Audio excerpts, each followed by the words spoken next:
been given the power. We are now recording. Yes. Good morning, everyone. Thanks for joining today. And here we are in April and heading towards our finale, just really a month from 2 days ago. We'll be doing our presentations of our community plans. And certainly a huge part of this is the financing of broadband projects. We know that if the projects were financially sustainable on their own, then somebody would have invested money already. And so we're really trying to correct the failure of the marketplace to deliver long-term infrastructure with short-term results, financial results into different types of providers. And so today we're going to talk a lot about the financing that's available and the way this is used by providers to create projects and deploy them successfully. In Illinois, it's interesting, was one of the first states to really put blockbuster dollars into broadband grant programs, the $500 million or so that the state of Illinois has in the Connect Illinois Fund. But at the same time, when legislature created that, they also limited the ability of state, local governments to bond for broadband investments. And this is actually a power that the cities and counties had prior to Connect Illinois, but then was removed. And I think, from my outsider perspective, I have to think that when they created this big fund and they the big providers saw there was a opportunity for a local unit of government to apply for $25 million of funds, match it with a bond of $25 million, that we would end up with a large number of public sector networks. And so they chopped that one off at the roots and said, well, you can have your grant program, but we don't want that bonding capability. And so consequently, the dollars have been primarily going to private sector entities from Connect Illinois. So I really encourage you in the resource material that Robbie will share later to look at the webinar that we've had in the past on strictly on local financing. We've got some excellent bond counsel talking about the barriers of community broadband financing in Illinois. And so that is an issue that if people are active legislatively, to begin to let people know about that as an issue. So today we're going to really focus on a few things: how providers use this financing, how they decide which programs to go after, the federal programs, most notably from USDA, which has been lending money for telecommunications and granting money for many decades. I don't know, I believe it's probably 7 or 8 decades of funding, and very successfully. And then the combined NTIA Connect Illinois BEAD funding that's in place now in Illinois. But to get us started, I'm going to call on Ryan Johnson, and I should probably let Adrienne say a few words because she met him, and I think she wants to give him a trophy for the active participation that they've done to bring better broadband to their area. Adrienne, you want to say anything? Sure, I'll be quick because I know Ryan has a hard stop at 9. And I just want to say that while Bill and Ann were making their way around visiting all of you in your counties, I was in Missouri driving all over the place. And I was with a couple of legislators, state legislators, who are broadband champions there. And they brought us to and held a meeting at Chariton Valley, which is in, is it Macon, Ryan, the way you pronounce it? Yeah, Macon, Missouri. Macon, Missouri. Anyway, I saw this. Well, first of all, Ryan did a great presentation, but Ryan's map, which he's going to share with you, is really quite something. And what I was impressed with was this was a telephone cooperative that expanded from their exchange, edging out with a variety of different federal and state funds. I always like to say, and I'm really just copying Bill when he says this, that it is a marathon, not a sprint, to build these networks and make sure that you're bringing ubiquitous broadband to everybody in your area. So with that introduction, Ryan, thank you so much for being here today and speaking to your compatriots across the river. Well, I appreciate the opportunity, and I do have a map I'll share, and I'll kind of go through the map and explain Sheraton Valley. So Sheraton Valley is a cooperative. We've been a cooperative since 1952. In 1980, early 80s, we bought a cable system to get into the video business, and that created our CLEC, which is our competitive local exchange carrier here in Macon. And in early 2000s, we started building fiber in Macon, fiber to the home. So that takes us where we are today. And let me see if I can find my map. Should be up here. There it is. So hopefully you can all see this. You see it, Bill? Yes, looks good. So what we have here is we have applied for several different funding opportunities that Sheraton Valley has been awarded. We've applied for Reconnect 3 in a particular area for our Communications Corporation, which is our CLEC, which we were denied.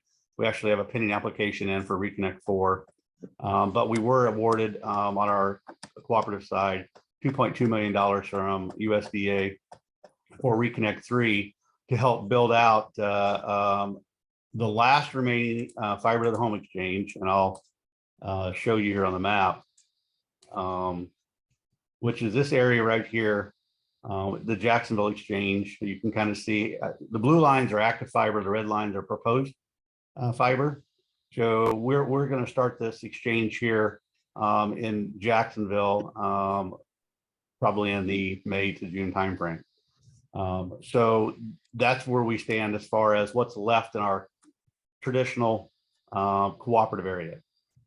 The area here in the middle with this just to the east of the red is our Macon exchange. We don't have it colored, but this is where we started building out back in early 2000s. And our goal is to make sure that we don't leave anybody. We want the white spaces filled. So when we design anything from a company perspective, we design the exchange boundary. And a perfect example is up here in the plated exchange. You can see how the boundary is kind of wonky and it doesn't follow census blocks. It doesn't follow county lines. It just is the way that the old traditional blocks or exchanges were set up. So that's what we want to make sure that we're not, that we take care of every single customer. To the right here, this area over here is another exchange provider, and they or may not, their philosophy is different, but our philosophy is to make sure that we take care of everybody. So let me just back out here on my map and kind of show you what the colors mean. So the red is our traditional Sheraton Valley Telephone Cooperative Exchange. We have 18 exchanges we serve. The yellow that you can kind of see here to the east of this cooperative area and south of Jacksonville here, that's yellow. And then just there's a little block over here to the far right that's yellow. That was our Connect America that we were awarded. And we only have essentially 2 zones left. We are well ahead of where we need to be percentage wise on Connect America. I want to say we're almost 90% complete. So we're going to finish that up well ahead of time. The green blocks represent RDOF, and there's some sprinkled around. Majority of them are over here to the in between our ILEC area. So you can see there's an area over here to the far left that are 3 exchanges. That's the way it was back in 1952.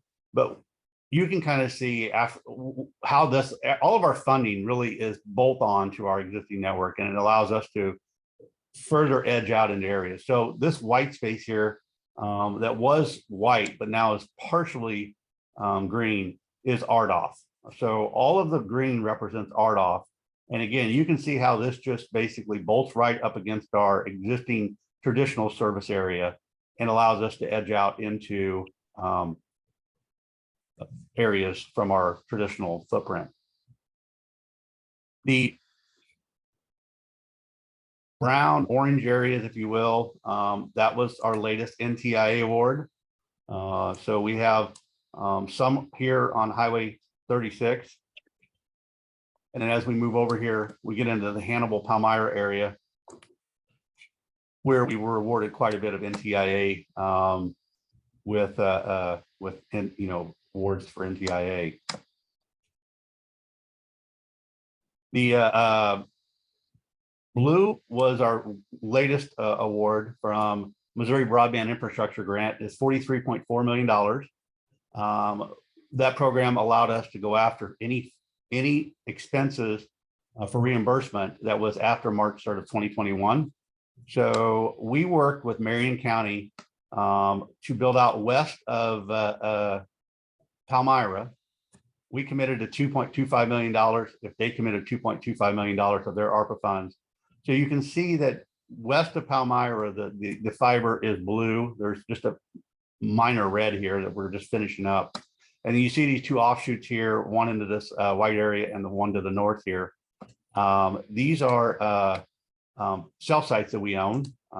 We recently sold our wireless network to Verizon, and we were awarded a cell site backhaul agreement. So this is why you see us shoot off into Mark Twain service area to be able to serve our towers.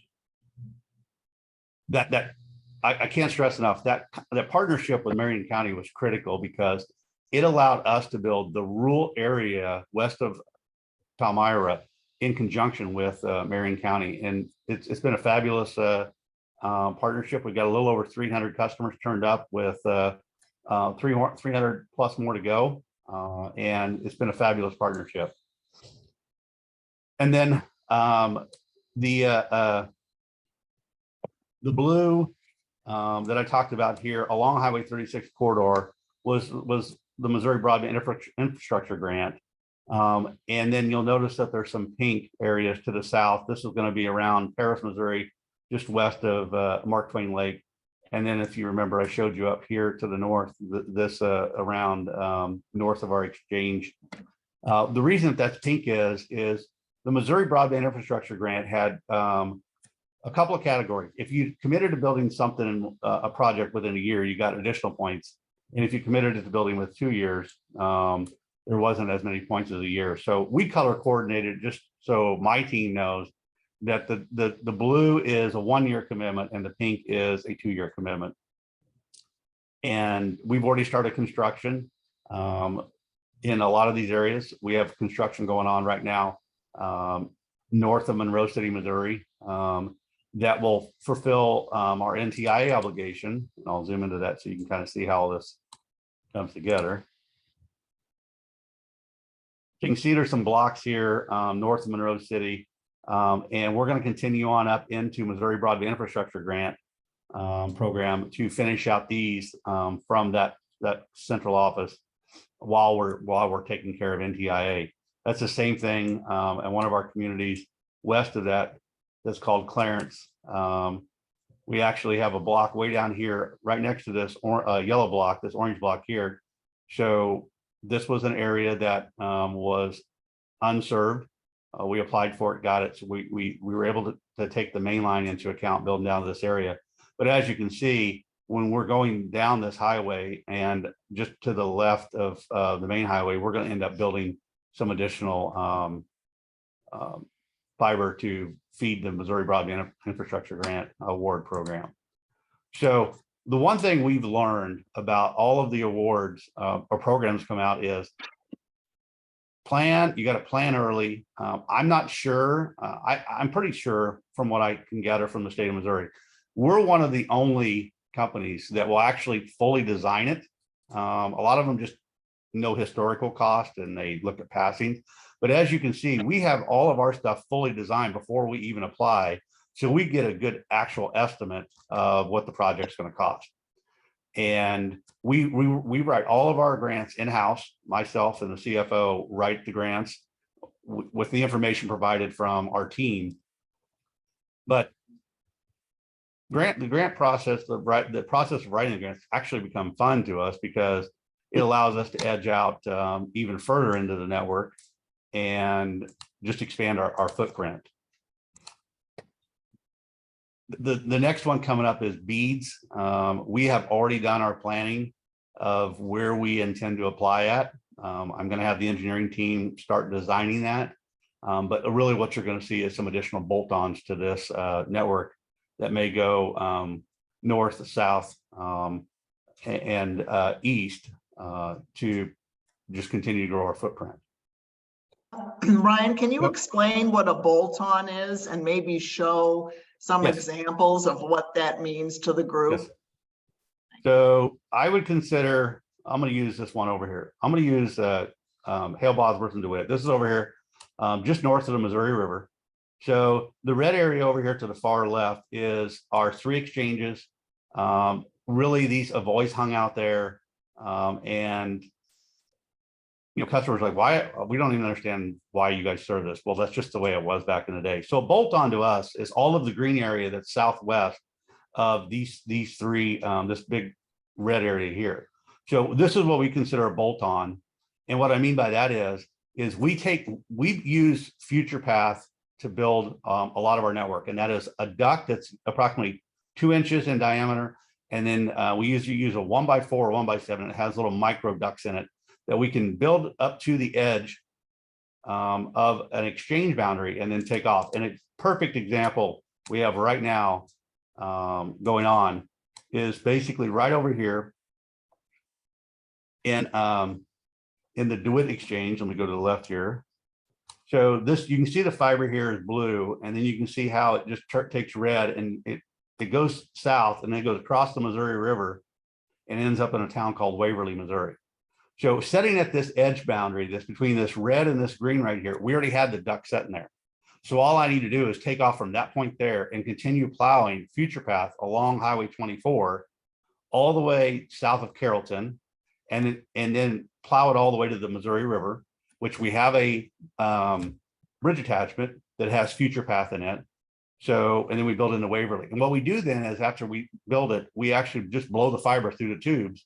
So we don't have to go back through town or back to a central office and rebuild the entire plant through town because we didn't think about it before. All this you see is areas, these are just bolt-ons. So we have Future Path setting at all of our points to take off from this area, like here in Sheraton. There's bolt-on, we just bolt this right onto our existing network and just continue to expand out.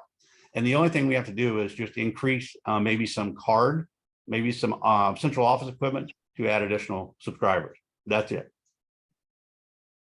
That's fascinating, Ryan. We talked briefly in Missouri about the fact that where you use your own funds versus where you use, talk to the group a little bit about that, because I think that gets to the economics of the analysis that you've done. Yes, and the so cash flow. I will talk about Palmyra here, and because it's pretty close to the river. So in Palmyra, in the town of Palmyra, zoomed in here. So in the town of Palmyra, you can kind of see that there's no colors in the town. That's that big red blob right here you see on the right-hand side of my document. So what we do is when we're awarded NTIA, which is the orange blocks in Missouri Broadband Infrastructure or the partnership with Marion County, we build through town the Future Path that I'm talking about. So we'll actually apply for the blocks over on the east side of Palmyra. We'll run the cable through town and the duct through town and we'll serve those blocks. Well, what we've effectively done is now we can actually go into Palmyra and come off of that main line and go north or south with any taps we need to build that. That build right there is 100% cash because it's considered served. The people that live there may not think it's served because it might be served by a larger company that's not giving them service. Maybe they're selling them a gig, but they're only getting 300 meg, or they don't think it's served. Sometimes it's worse than that. So that's where we actually use our cash. Hannibal, the entire town of Hannibal we're building is 100% our cash. But we went for anything around the town to help us subsidize the cost of the main line to get out to that area, which benefits us then to build the town because we're able to use that cable that was paid for to get out to the particular grant area to build the town. So in Palmyra, essentially, I'm going to have duct north, west, south, and east of town, all paid for by a grant program that I can then build in town. And at the same time, I'm serving the rural areas, which are in desperate need of broadband. So there was a question, Ryan, in Adrian? the chat. Oh, yes, I'm sorry, just one final question. He wanted to know, one of the people wanted to know how you got everybody to work together. So talk about your community interaction, and then I think we will share the map. That was another question. You can share the map and feel free. I know that I'm sorry I have a hard stop at 9. Right. But you can share my contact information with anybody and everybody. And if somebody wants to call me, I'm tied up until 11 today, but after that, my schedule's pretty open the rest of the day and tomorrow or whenever. But what we do when we go anywhere we go meet with all the stakeholders first. So we'll meet with the city council, we'll meet with the mayor, we'll meet with the county. The biggest thing that I tell my team is go meet with all the stakeholders. If you're going to build a rural area, I told my construction engineering manager, I want you to go talk to the road and bridge department and give them a map. Even if it's a KMZ, just give them a map and always communicate with the stakeholders where we're at, to ensure that if something happens, that we're able to jump on it. If there's a construction complaint, we're able to jump on it and get that taken care of immediately. So it is critical to work with your local stakeholders that anybody wants to build. We work very well with the Missouri Department of Broadband, Economic Development, BJ's team. We work very well with Tim Arbeiter. He used to be the former Missouri Broadband director, now works for Finley Engineering. I brought him in the first part of March. We did a board strategic planning session. And we already, like I said earlier, we already know where we want to go based upon what's unserved and underserved. So we're putting together our plan right now to prepare for BEADs. And it's more than just engineering and mapping. It's cybersecurity, it's materials, everything.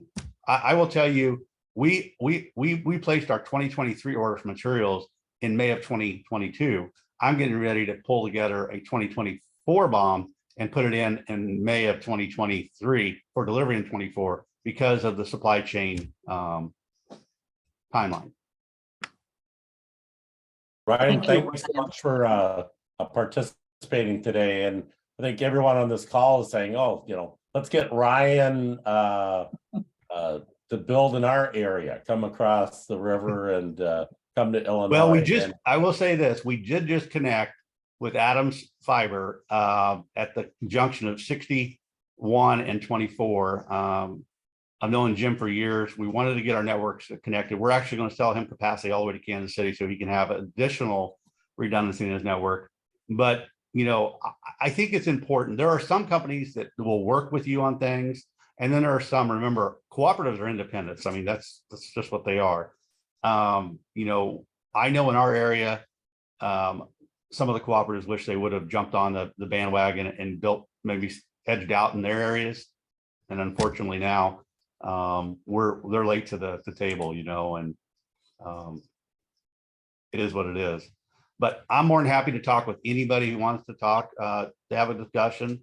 I don't think that, maybe we have figured out the secret sauce. I don't know. We go in and we build a nice network, and we want to take care of everybody in rural. We don't want to leave anybody left behind, period. I'll give you a good example. my team was just having a discussion yesterday to be able to drop south of Palmyra. That's going to cost us $19,000 for one house. Mm. And that doesn't pencil out. But we committed, we're not leaving anybody behind. So it's already engineered, figure out how to get this customer signed up and let's get them on board. So That's a great attitude. Thanks so much. I think in the comments, our next speaker, Richard Martin from USDA, Thanks, all. chuckled about the comment about grants being fun. So Richard probably doesn't hear that very often when he sends out requests for grant applications. Richard Martin with the USDA Rural Development covers both Illinois and Indiana, I believe, and expert on these USDA programs. And his job is to help bring these dollars to his territory by working with the providers to effectively apply for the grants. Richard, welcome and thanks for joining. Thank you very much. Will I put the presentation up and share my screen, or yeah, that would be great if you want to. Otherwise, okay. I could do it for you. No, that's fine. Let's see if I can. Let's see if I can share my screen real quick. I'm not real familiar with Zoom. Yeah, just down the green box in the middle at the bottom. Okay, there we go. There we go. There we go. And let's. So we're seeing your. There we go. That's there we it. Go. Okay. So thank you very much, Bill. I appreciate the introduction. Richard, one more thing. Yes, sir. If you go down to the very bottom of your screen there, and there's looks like a slide screen. If you hit that, then you'll go full screen on your slide. Down at the bottom, you said? Yeah, right next to that slider, just to the left of it. Oop.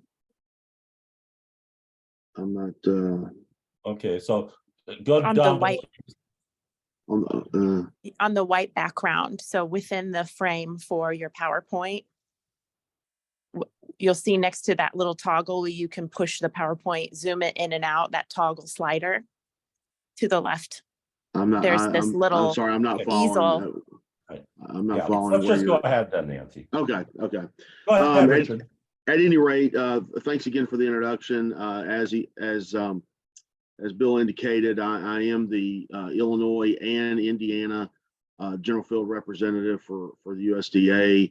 I did work for over 10 years as a field accountant in both of those areas, and so I've kind of seen a lot of this from both sides of the coin. And I've been in this position now for slightly less than 2 years. It presents a lot of challenges. Lots of I've had to switch gears quite a bit, but I am learning a lot, and you'll have to bear with me, I guess, as I have some learning pains, I guess. But at any rate, so GFR, basically what we do is we're acting as a liaison between the national office and potential awardees, current awardees. We help oversee award completion and compliance. We provide outreach and assistance where it's needed. And this is my contact information. Feel free to give me a call at any time or an email. That would be just fine.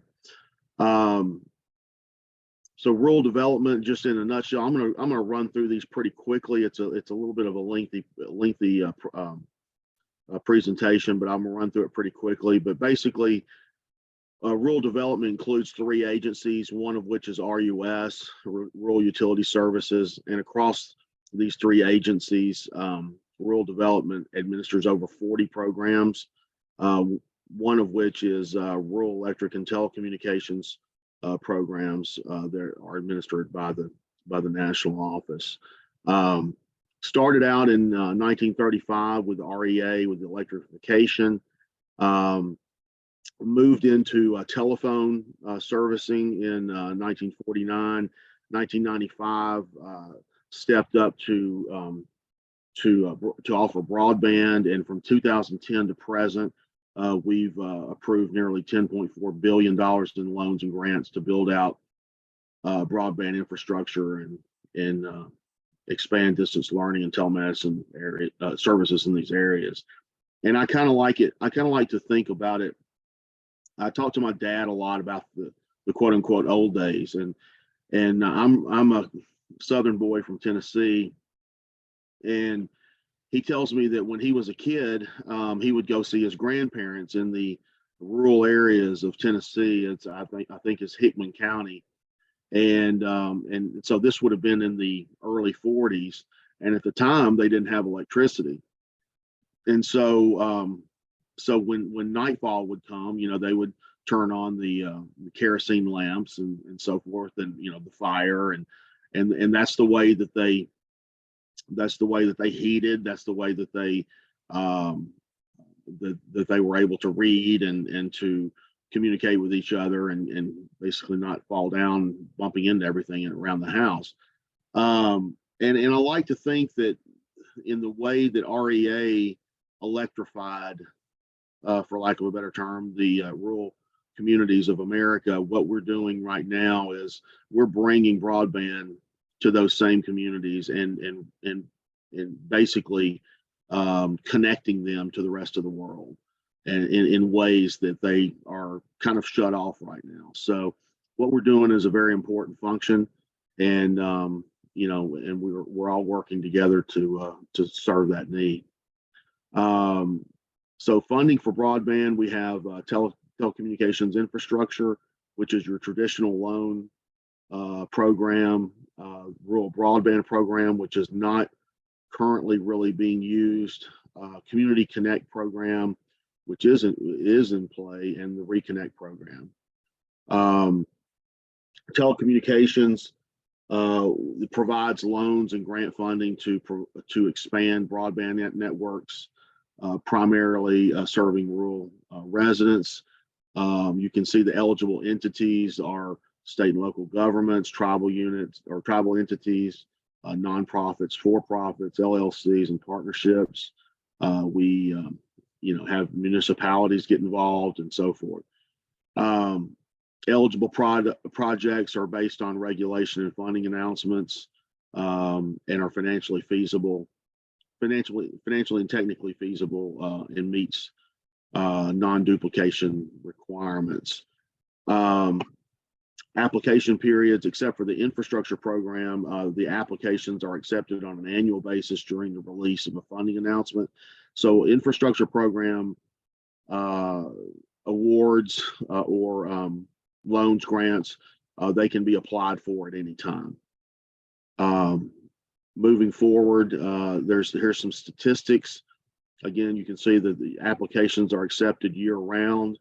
You do submit your application through the RD Apply online application system, primarily benefiting communities under 5,000, loans and loan grant or loan guarantees.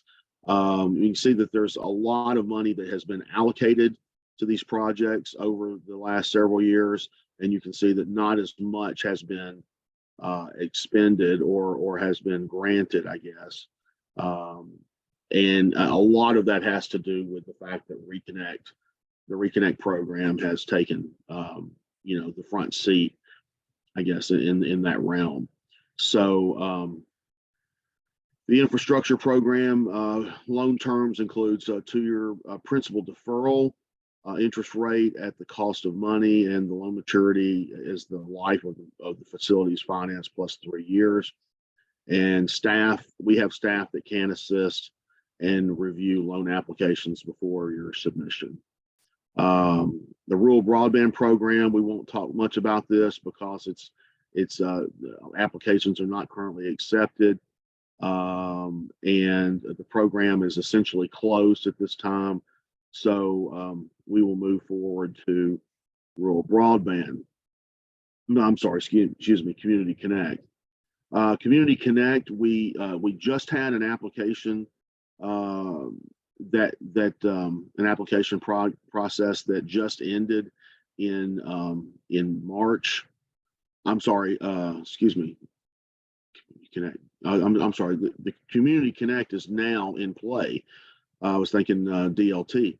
The Community Connect it began March 20th and is going through June 20th. So the applications are being accepted through June 20th. You do submit through the Community Connect portal. The broadband service speeds that they're looking for are greater than 10.1, and the grant speeds must be 25/3. There is a matching requirement of 15%. The funding thresholds are 100,000 to 3 million, and generally is focused on areas with populations of less than 20,000. You can see some statistics down here, and these are grants, by the way. So you can see some statistics here that generally 35 million is being allocated on an annual basis. You can see that in fiscal year 2021, there was $146 million that was applied for, and they granted 47 million. So there is a lot of competition for these grants, and not everybody is able to get one, obviously. Like I said, right now those applications are being accepted through June, and we expect the competition to be fierce for that money. If you need to find some information about Community Connect grants, this website down here will take you right to it. http://rd.usda.gov, programs and services, and then Community Connect grants. So that should take care of you. And if you have any problems or questions, certainly give me a call. The Community Connect grant program applications are submitted electronically through the new online application system, the portal, like I said. Again, these are some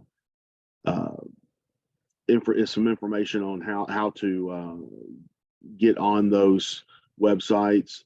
Your contact information, the loan origination and approval division, you can contact community.connect at wdc.usda.gov or call that number. Should be able to get some assistance. The 2023 application window, actually this was created prior to March 20th, but so the eligibility speed has increased, and the grant speed has increased, and I think the minimum grant stayed the same at 100,000. Maximum grant, I believe, was changed to $1 million. I'm not sure what it was before, but you can see that again, this is a very popular program, and we'll have a lot of competition. So the program it connects, or it provides financial assistance to eligible applicants that will provide broadband services in rural, economically challenged communities where services do not exist. Now you will need to have a community center in the area, in the PFSA area in which the application is being applied for, and it will need to be open for 2 years. That's just a little caveat. So just kind of keep that in the back of your mind, that's an very important part of the process. So let's see. We'll move on to DLT, distance learning and telemedicine. Again, we've got some, the application deadline was January 30th. So right now we're in the process of grading those applications and determining who will be the grantees or awardees for those awards. And it could be a lengthy process. It's going to probably go through the next many months before the awards are going to be finally finally awarded and announced. You must have a hub and end user sites. Again, there's a matching requirement of 15%. The funding threshold ranges from 50,000 to $1 million, and it primarily benefits rural areas. Again, here's some statistics on the available funds. You can see that this year we've got quite a bit more than normal that is available. In fiscal year 2021, we had 274 applications for 122 million. And we only had 57 million available. We actually awarded 49.6. And this is the website here to contact DLT or the distance learning and telemedicine website. Now, the distance learning means the interactive delivery of curriculum via telecommunications and promotes the connection of students and teachers at remote sites. It also has on the telemedicine side, it has a real-time interactive telecommunications link to an end user from medical professionals at separate sites in order to exchange healthcare information for the purpose of providing improved healthcare services to residents of rural areas. So, I mean, these programs are very, very important, especially when you have underserved areas, where you have, areas where people just simply don't have the access to good medicine, to good education opportunities, and this enables them to connect to those medical professionals and to the education professionals, and to either learn or get good healthcare advice. And so there's obviously a very great need and a great desire for these programs to continue. So now moving forward to the Reconnect program, we are in the 4th round now. It is closed. We anticipate one last round, the 5th round, to be sometime maybe around the 1st of the year. That hasn't been announced yet. So it could be before the end of the year. It could be after the 1st of the year. We just simply don't know. But we are in the process of awarding round 4 recipients. And I think some awards may have already been awarded, and I'm not sure if they've been announced yet. It's taking a while. It is a slow process. So if you have applied for a round 4 award, don't despair. All is not lost. If you haven't heard anything by now, they are still in the process of making those awards. So there is a 3-year principal and interest deferment on loan funds. Excuse me, a 5-year construction period.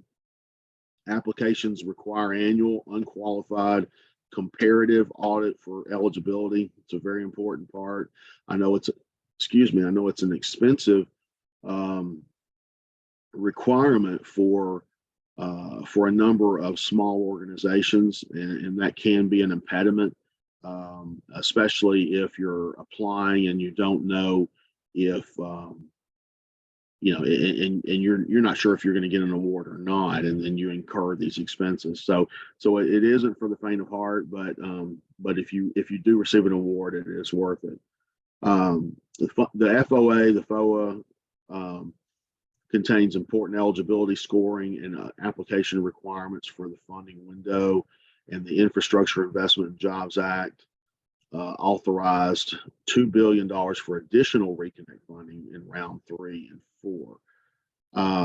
Here's some statistics, I guess, on how the Reconnect program operates. I'm getting close on time, if not over, so I'm going to push this a little bit. But the funding available, you have 100% grant is available. Then you also have a 50-50 loan and grant combination, or you have 100% loan. And just as an FYI, you know, the 100% grant is a very popular,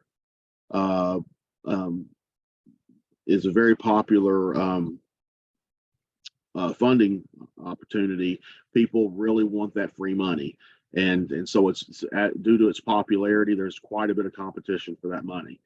You have a better chance, you know, and this is just me talking, but it just sounds, it just makes logical. You have better chances of getting the loan and grant combination, or even a better chance of getting the 100% loan because of fewer and fewer competing organizations against you. There are, let's see if I can pull some key statistics out of here. You guys can read through this, but key funding requirements, you know, you must demonstrate that at least 90% of the homes in the proposed service area do not have sufficient access to broadband as defined in the FOA. And there is no matching funds required when you're applying for 100% grant for projects where 90% lack sufficient access.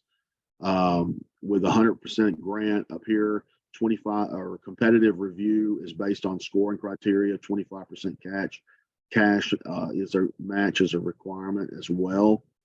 The loan and grant combination, you've got competitive review, and interest rate is set at the U.S. Treasury rate or at the time of the first advance of funds. And on the 100% loan, the funds are awarded on a rolling basis until exhausted, and interest rates are fixed at 2%. I'll move forward to the next slide. We've got some more statistics here that shows the applications and the amounts of funding. You can see a tremendous amount of applications for these funds. The requested amount in the last two rounds was over $9 billion, and we actually awarded less than $3 billion. So you can see that not everybody's getting an award. Some people are going home empty-handed, or more than not, are going home empty-handed. And there is a lot of competition for these funds. True last mile, you can see where some of these areas may be RDOF, and some of these areas may be Reconnect, and then you might have like this oasis in the middle of the desert where you've got some houses that just are being missed, and so there are funding opportunities, I think, in order to try to get some of these little areas that are being missed up to speed as well. I'm not very well versed on this area. This is something that one of my coworkers brought up in the last in a previous session. But if you have any questions, if you have any issues where you have an area that's surrounded by areas that are funded under grants or loans or other types of funding opportunities, and then you're trying to figure out how we can service these groups of people, give me a call and we can talk about it and get other people involved, maybe in DC, and see what we can get done. Obviously the goal is to connect everybody. It's a lofty goal. I'm not saying it's impossible, but it is challenging, and it could take a while. And I'll be honest with you, I get calls from Illinois residents on a routine basis, and they would say, I live at this address and my neighbor gets this internet service and I can't get anything. When are you going to come out and start digging? And I'm kind of throw my hands up, and I do the best I can to be nice. One lady was quite rude to me, let's just say, and she suggested a lot of things that I felt was inappropriate, but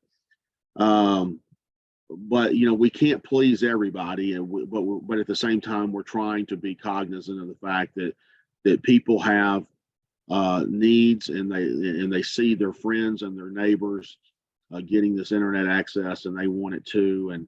And so we just have to, do the best we can to either give them the answers that they're looking for, or try to help them get connected with organizations that are going to champion their neighborhoods or their areas. That's what we really need. We need somebody to come into that area and say, okay, we'll take care of this, and we'll apply for a grant. We'll build it out. We'll connect it to our existing network, whatever the case may be. So, but we need those companies that are willing to step up to the plate and make some things happen. Here's some resources. You have a Reconnect map link, telecom project map link, a DLT map link, and a Community Connect mapping tool. Other resources we have, for Illinois Broadband Lab, telecom programs website, Build America, Buy America, e-connectivity toolkits, GFRs in the state office, contact information, NTIA, FCC, and Illinois Office of Broadband. So there's quite a bit of information here for anybody to peruse, I guess. And finally, in Illinois, over the last 13 years, RUS has approved over $364 million in projects that serve Illinois residents from a varying degree of these programs, and so we're still going strong. So if anybody has any questions, I apologize for rushing through that. I know I took a little bit longer time than maybe I should have, but I did the best I could to say what needed to be said. So, Richard, thank you so much, and that was just fine, and I appreciate the amount of information. Can you talk a little bit about the types of companies that are usually access your programs? What kind of providers are most successful at getting your dollars? to be honest with you, it's existing co-ops is what I see as being the most able to see these projects from beginning to end. And I work with a number of cooperatives that are, I've got several, 5, 6 right now that have Reconnect awards. These are telephone cooperatives that have been, they know the RUS system of accounting. They know how things need to be done. They've kind of been there, done that, and they can roll with the punches a lot easier than maybe I don't think you can be a startup company and come in and get a Reconnect award because of the reporting requirements. You have to have the comparative audited statements. But I can tell you that I was working at one point when I was with when I was on the accounting side, and we were dealing with some municipalities that had received Reconnect awards, and they're not really equipped to do the things that need to be done, and they just didn't have the expertise, and so their lack of knowledge and lack of experience with RUS really kind of created a little bit of a hindrance. I'm not saying it can't be done, because it is being done, and they are working through those issues. I'm just saying that it presents some challenges that the cooperatives, that the typical cooperatives don't seem to have. I can also tell you that electric cooperatives have also received a number of these Reconnect awards, and that presents an interesting situation. But again, they are familiar with RUS from an electric side, but they're building out their infrastructure for ultimately so that they can provide broadband service for TV and just regular broadband service for TV services and so forth. So they're expanding their product line as well. And Okay. but generally, it's the cooperatives that tend to be most successful, in my opinion. Very good, good. And again, these slides will be available on the USDA site, the website. There's a ton of information on these programs. And so, and I think that when you talk to communities, talk to your providers in your interviews, noting their experience in dealing with USDA is a good question to ask. Richard, thank you so much for joining us today. I really appreciate it. Well, I'm happy to be here, and I really appreciate your attention. And if any of you have any questions, please don't hesitate to reach out. I'll do the best I can to help you. Good. Thank you, Richard. And I'll tell you what, actually, if I don't know how the information is going back and forth here, but if any of you wanted to reach out to me, I could send you my presentation directly via email, or Bill, do you want to disseminate it yourself? Yeah, we post it every week, so we're in good shape there. So we've got a file that we'll put it in, and folks will have access to that. Excellent. All right. Well, thank you very much. And if that's all you have for me, I'll bow out at this point. Okay. Thank you so much. Okay. Thank you. Next up, thank you. Next up is Greg Kloss from NTIA, a federal agency tasked with administering many millions of dollars, billions of funds for broadband, and Matt Schmidt, director of the Illinois Office of Broadband. Welcome, gentlemen. Good morning. Hello. All right. And I'm trying to present. Let's see if this works right. There you go. Can you see? Do you see the full screen or do you see the presenter screen? The preview. Okay, let's presenter screen. And so go to display settings and flip swap. Yeah, thanks. Thank you, Nancy. Okay, so I guess the theme of today is all about money. How do you get money for your community to build out the broadband networks? I'm going to give a brief overview of NTIA and the federal funding that came from the bipartisan infrastructure law. But I guess the difference between Richard and what Matt is going to talk about is their funding is live and ours is soon to be coming. It's has not yet been given out, so you can't currently apply for this. So I think it's exciting to know exactly what you can apply for today versus what you can apply for maybe next year. So with that, NTIA, well, first bipartisan infrastructure law was passed in November 2021. It's $1.2 trillion. It was a big initiative of President Biden, and most people know of it because the funding goes to roads, bridges, highways, seaports, airports. There's some lead water replacement line funding in there. There's EV charging, but there's also, for our purposes here, $65 billion for high-speed internet. That's broadband, high-speed internet. So the majority of that funding goes to NTIA, and NTIA administers the BEAD program, which stands for Broadband Equity Access and Deployment, BEAD. There's about $42 billion in change. And then the other major program is a Digital Equity Act grant program. It's actually 3 programs rolled up into one, and that has a little under $3 billion in it. So if you're thinking of these two working together, BEAD is more providing the build out infrastructure to get the access to all homes and businesses, and digital equity is trying to solve the other challenges of making sure people are utilizing and benefiting from the internet. So that's devices, digital skills and literacy, and training programs. There's a couple other programs NTI runs, the tribal connectivity and middle mile. There's a couple organizations in Illinois that applied for middle mile grant funding, and we should be hearing any day now what the status is of those programs.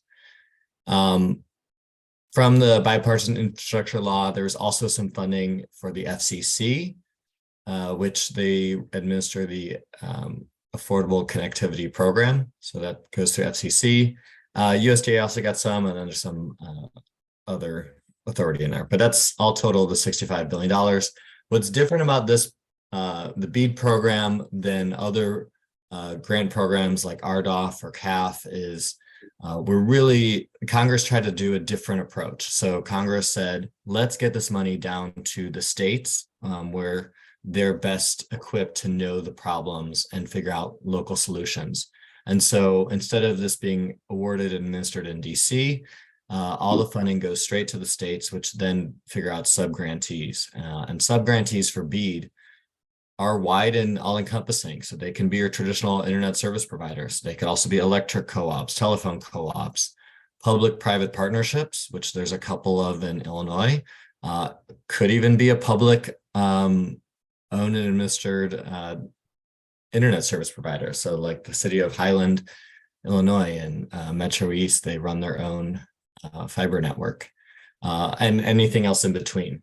Our program doesn't pick winners. It's just about what the local solution is for that community that's going to work best. To give a brief overview where we are with this funding, right now the state of Illinois, which Matt will talk about shortly, they're in the planning phases. So they have to do a 5-year plan, and they have $5 million to do that.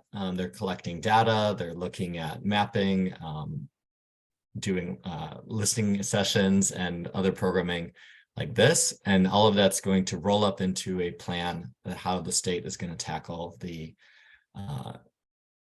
connectivity issues, really figuring out what they're going to do to get high-speed internet to all the unserved and underserved communities in the state. The funding has not yet been announced, the allocation every state will receive. That will happen on June 30th of this year. And it's all going to be based on the FCC's broadband data collection maps, the BDC that looks at what the unserved and underserved locations are. So for purposes of our grant, unserved is anything less than 25/3, underserved is anything less than 100/20. And they're developing a plan that's going to connect all of this. If there's additional funding left over, they can then use that funding for community anchor institutions to get gig speed there. And then any sub-grantee who receives funding from BEAD will have to commit to a low-cost affordability component. It's up to the state exactly what that is going to look like. So that will be part of the state's planning efforts and engagement to hear what people are needing.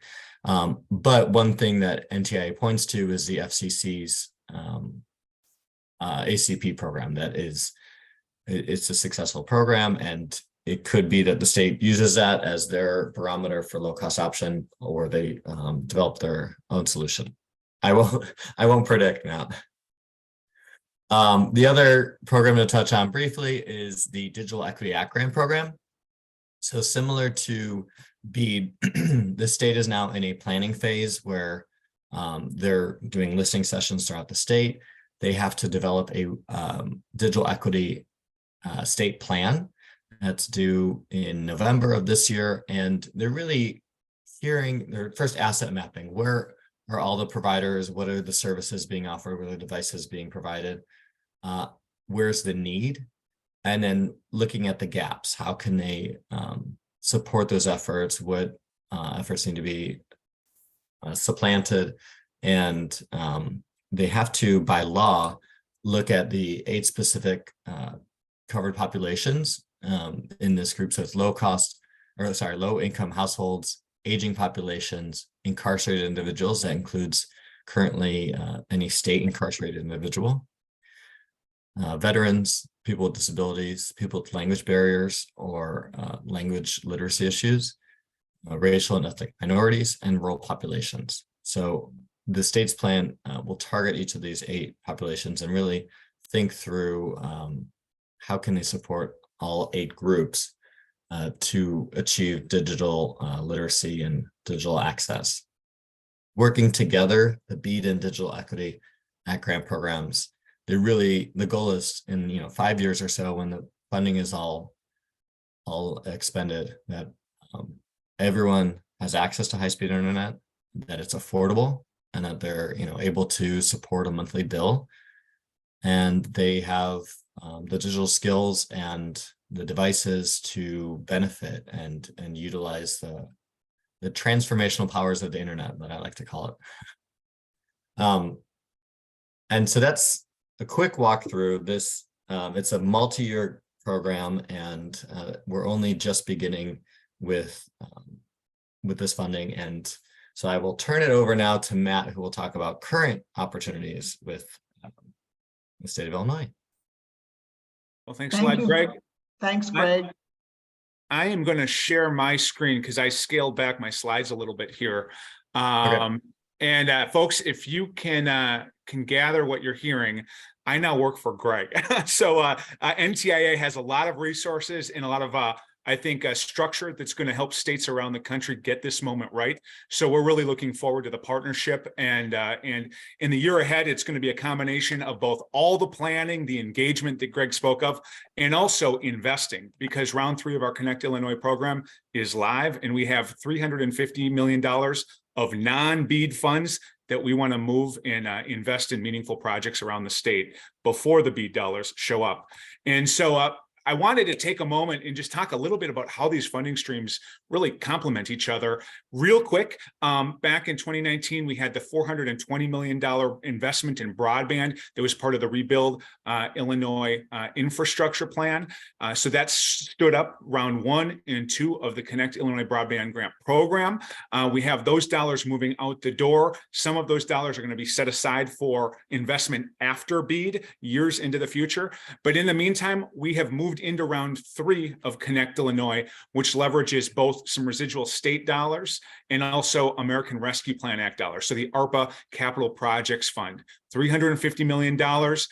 Anything falling below 100 by 20 megabits per second is eligible for funding, very consistent with the rules of the road that we stood up back in 2019, 2020, launching Connect Illinois. And again, the performance standard, 100 symmetrical service for all projects that we invest in. Again, best practice and tied to what we introduced here in Illinois in 2019. Moving forward, I think we should think about BEAD as something that significantly complements what we're doing right now with Connect Illinois. It's not something separate, but rather it's something that adds on to the process, to the approach that we've established, and that's going to help us get the job done. Because frankly, we're going to need every last dollar from BEAD to make sure that we achieve our goals, universal broadband access to at least 100 by 20 statewide.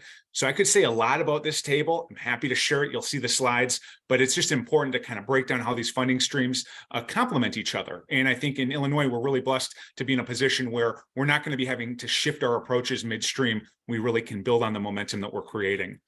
And so getting into the round 3 NOFO here, this is very similar to what you've seen in the past, except a couple small changes. One, the maximum grant award, $10 million instead of $5 million. And also applicants are encouraged to submit multiple applications. So you can have a phased project that could be countywide in scope, for instance, that could far exceed that $10 million grant. But we just want to be pushing dollars out in a chunk that is manageable for our grantees right now. And so that being said, there's definitely a path forward for doing an ambitious countywide build, leveraging round 3 dollars. 3 categories: broadband access, focused primarily on that map, filling in the unserved and underserved areas. We also have broadband innovation for projects that are focusing primarily on use cases in telehealth or distance learning or work from home, precision ag. And then also urban broadband, which might not be as applicable to this group, but basically population centers, 75,000 or more, can basically look at different aspects of the digital divide and leverage these capital dollars for building out networks there. The application process, just as we introduced in January of 2022, a rolling application process, rolling grant review, rolling awards. This is intentional, anticipating the kind of approach that we want to take with BEAD. So we're going to get into what the schedule looks like, but basically quarterly application windows just to keep the process going, to keep stakeholders engaged in Illinois, and to put us in a position when we have to perform on the BEAD dollars to engage folks meaningfully, but also drive to decisions in a very compressed time frame. And so the merit review, the mapping review processes that we've seen in the past, very consistent here with round 3. Again, we want to be consistent, we want to be transparent, and we want to get these dollars moving because we got a lot of work to do. So folks, every time you see me, you see our Office of Broadband Connect Illinois website. Lots of great resources here. I don't need to take you through it too much, but if you scroll down, you will see a link in the lower left corner here, our interactive map. We have a layer up right now, that area in pink. That is the area of Illinois that is eligible for round 3 grant dollars. Huge swaths of the state. And so if you haven't checked out this map, please visit it. FCC is standing up a much improved federal map, but that's not going to be finalized for quite some time. So for round 3 of Connect Illinois, we will continue to use our Illinois broadband map. Again, could say a lot about this. Look for a webinar talking about mapping in the next couple of weeks from our office and University of Illinois Extension.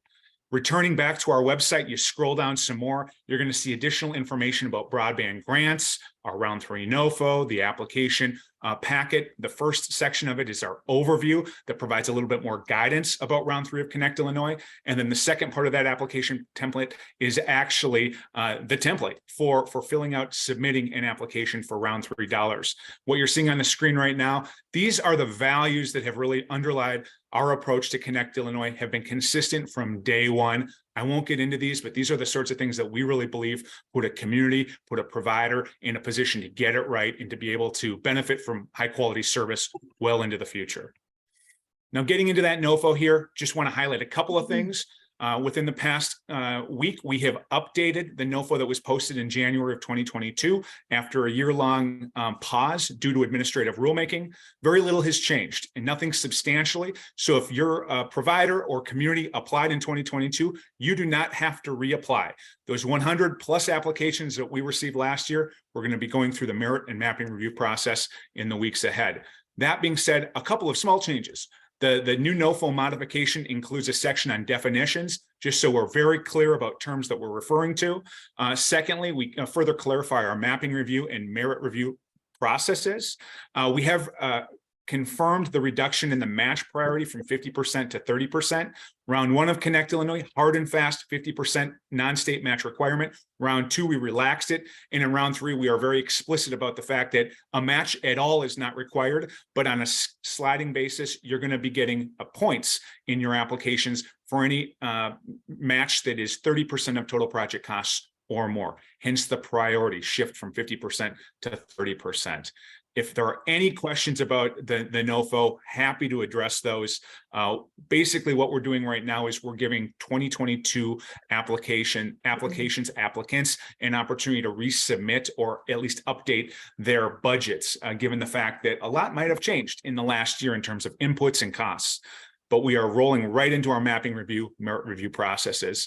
The NOFO spells out what is required of an application for it to be full. It's not simple, but it's not overly onerous either in terms of being confusing. We try to lay everything out for folks. And again, we are open to providers of all types, as well as local governments, school districts, other associations or organizations formed for the provision of broadband. We have funded public sector applicants in the past. We look forward to doing that in the future. Happy to say more about that point. But just getting into these windows, I spoke to this earlier. This was an intentional approach with round 3 of Connect Illinois, just to anticipate what we expected with BEAD. And essentially, we want to keep the conversation going. We want to take the pressure off of high stakes, single deadlines, and invite folks to submit their applications when they're ready. So basically, all the applications 1 through 4 from these windows in 2022 are under merit and mapping review right now. We extended our 5th window from March 31 to May 1st to give folks an opportunity to respond to the modified NOFO. And then we're going to revert right back to that quarterly schedule that we posted back in January 2022. And I suspect something very similar when we move into round 4 of Connect Illinois, which will be underwritten with BEAD funds. Talking a little bit about the mapping review, merit review processes, very similar to what we did in rounds 1. The idea is we want to look at every application, judge it based upon our scoring rubric to identify those truly exemplary projects that we can award on a rolling basis, the good projects that we'll likely award on a more quarterly basis, and the projects that we're glad that we received but might need a little bit more work, and we will just roll those over into subsequent windows, give the applicant a chance to take a second look at them if they want. I want to emphasize this mapping review process is important because one thing that I'm very serious about, we want every community to be involved in projects that get funded through Connect Illinois. And for that reason, we put the layer out there of proposed project areas. It's actually live right now. So if you go to our map under grant eligibility tab, you scroll down and you click on Connect Illinois Round 3 Mapping Review. You will see all the proposed projects that have been confirmed for merit review. So check them out, weigh them against your ideas, your understanding of where needs are, and engage in that mapping review process. Again, we'll be having a webinar on mapping and mapping review within the next couple of weeks. Now, just getting into how we select projects, our scoring criteria. This is both in the NOFO and in the application packet, the additional materials that I referenced earlier. Very focused on community involvement, investing in the future, making sure that we go someplace once, we do it right, we don't have to go there again. This opportunity we have with federal and state dollars, we've identified a challenge in public policy. We're going to have the resources to actually do something about it in a lasting and meaningful way. And so again, the community role in all this is absolutely essential. And then just kind of getting into a couple pieces that I wanted to mention because it's good not to overlook them. The cost of accepting a state grant is not zero. There are different criteria, different requirements that you have to meet. Our Grants Accountability Transparency Act is one of them. Different standards for procuring inputs, including labor and capital. Also making sure that you are on the right side of requirements with the Business Enterprise Program, Environmental Review, the Illinois Works Job Program for developing apprenticeships, and also the Prevailing Wage Act. All of those are infinitely meetable, but you have to make sure that as an applicant, you're thinking about them from day one.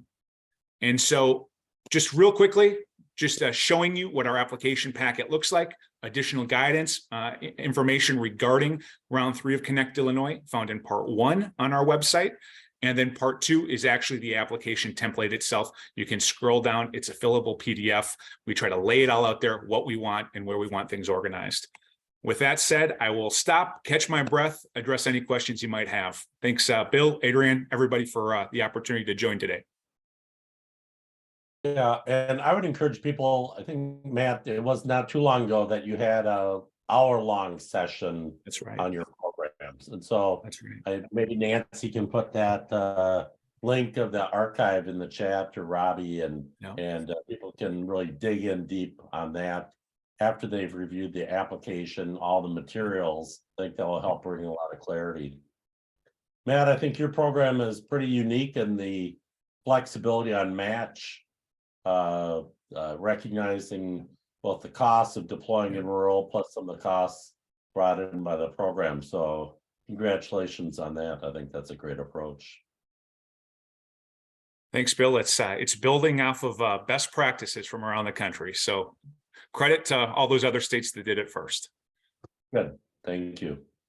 I think we've been answering questions in the chat as we go. I don't really see any specific questions about that.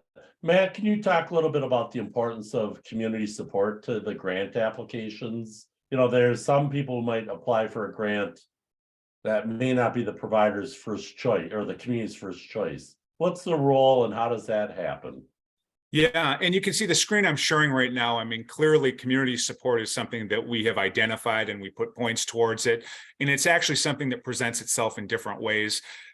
The last thing that I want to see happen is a project get funded and the community has a vision and they've put work into doing something different and they're not part of that conversation. And so that's why we've invested in the Accelerate program, in Broadband Breakthrough, in our Illinois Connected Communities, and informally having, Bill, you've led that Broadband Leadership webinar 2 summers in a row.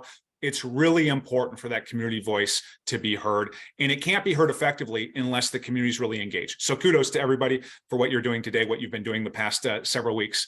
But from our standpoint, we're going to be increasingly looking through the due diligence process, through letters of support, making sure that the community voice is present in an application, and that before we fund anything with round 3 or beyond, that we have a confirmation that the community is behind it, or at minimum aware of the application and supporting it. And so I think different ways to be involved. I think you look at that spectrum.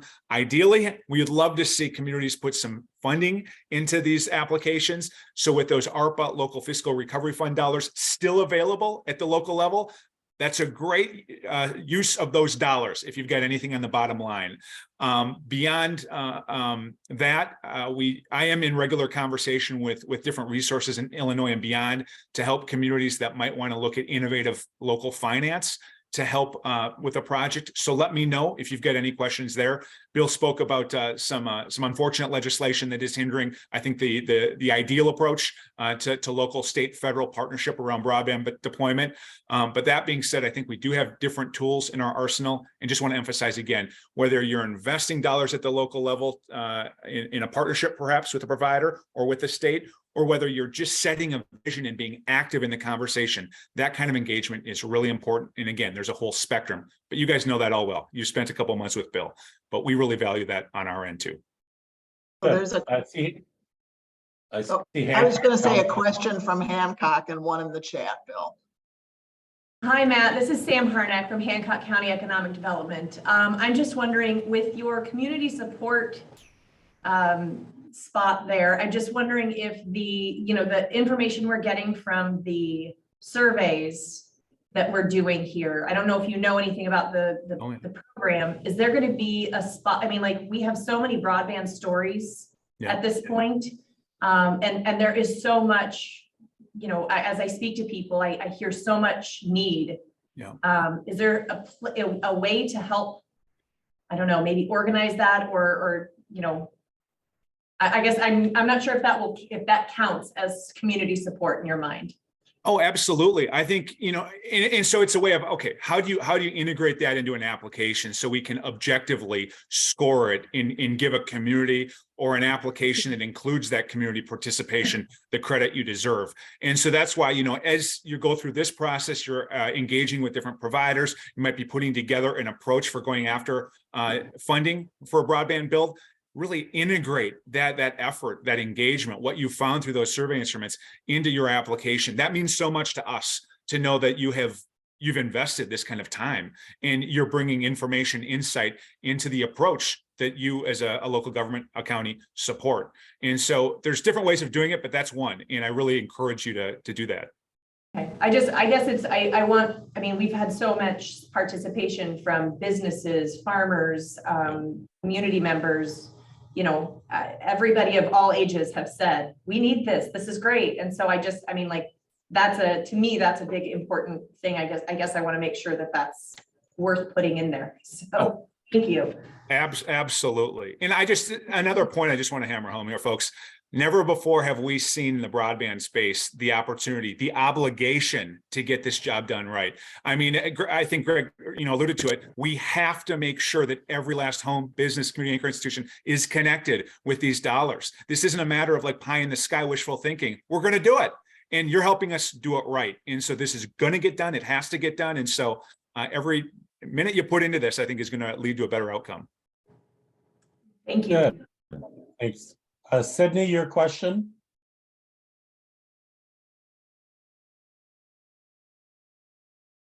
Hi.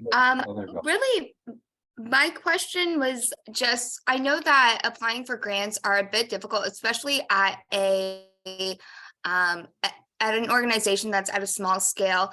And sometimes there is a availability to have a dedicated person to assist specifically small or rural areas with the application process and kind of combing through that, because it's a little bit more difficult when there is somebody trying to apply for a grant that also has their hands in 6 other pots and maybe doesn't have as much as availability to hire somebody who is dedicated to grant applications. Yeah. So is there going to be anybody in this that would be able to assist small to rural organizations combing through the application process? Absolutely. I mean, we from day one, we've done kind of informal office hours for applicants that want to essentially do what you're proposing, get a better handle, get some, I think, one-on-one attention on how to turn this opportunity into a reality. But we are going to be building our capacity both at the Office of Broadband and at the Broadband Lab for this very purpose, community engagement, making sure that folks who want to be part of this conversation have the support they need to be effective in leaning into it. And so I think informally, we can reach out and schedule an office hour, and then I think we can identify some needs moving on and certainly help you out. Excellent. Thank you very much. Yeah. Good. Thank you. I know we're way over time on our hour, turned into 90 minutes, but I think clearly an important topic today. Before we go to the breakout rooms, Robbie wants a chance to chat. So Robbie, go ahead. Yes, I'll be quick. I'm going to be visiting each of your breakout rooms, so please don't, disband without me, to talk about the listening tour that we're conducting with the Illinois Broadband Lab. So you've heard a lot about BEAD and the Digital Equity Act and everything else, so I'll keep everything short. But the idea is that to unlock a lot of these future federal BEAD funding dollars, we're forming a massive state digital equity plan, and we want to hear from as many Illinoisans as possible, residents, community-based organizations, the ag community, et cetera. So we're moving our tour now through the northern part of the state, in which everybody here that qualifies for. So I'm just going to be hopping into each room to talk about the scheduled events in your region and whether or not you want to play a role. We would really love it if you came, obviously, and voiced your broadband needs and challenges, but also if you want to join with some of the planning and some of the outreach to different organizations. So I think I'll probably start with Hancock and then Schuyler, and then go to the McLean group as well, and everything else. So just wanted to let everyone know that don't head out before you see me. Yeah. Thanks, Robbie. And I think it's really important, these listening sessions, not only to influence the plan, but if you get the right people in the room, you can really start to build your own digital equity team, which is an add-on to this infrastructure emphasis we have in this program. Thank you, sir. Absolutely, yes, and these can kind of be meeting spots, like we said, for everybody that you're engaging with, to just kind of get in the same room and get people on the same message. And if you want to use the opportunity to talk a little bit about the work you've been doing in Broadband Breakthrough, that can definitely be arranged as well. And then also, Bill, we had mentioned about the RSVP. Do you want me to put that in the chat? Well, when you why don't we just put that, and we'll do the follow-up, because chat kind of disappears when we go in the breakout rooms. So yes, yep. Oh, that's right. Okay. Yes, but just as should everybody know, this is to RSVP for the May 4th, what we call graduation presentations at the Illinois Soy Association, Bloomington, Illinois. Many of you have been there before. We want the team leaders to come at the very least, but we really encourage everybody to show up from the teams if possible. There will, however, be a remote option for those who can't attend, but we'll do the same thing we've done before, start at 10, have lunch, and around 1:30. And you'll see for sure Bill, myself, and Robbie, and we're gathering RSVPs. Greg, thank you very much for saying you're going to come. I really appreciate that, since I know you're in Springfield anyway. So thanks, everybody. That's what that RSVP is for. thank you. Good. And let's go to the breakout rooms, and I'll also be around to try and schedule my community meetings for those who haven't done that yet. So see you soon.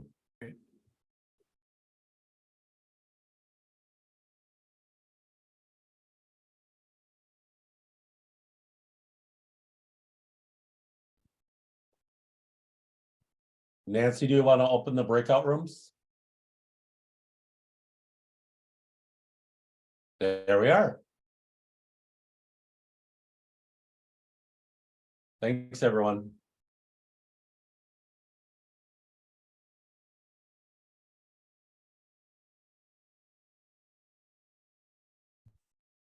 Okay, and I think that recording is stopped, and I know that there's a few people that will need to get pushed in the room. A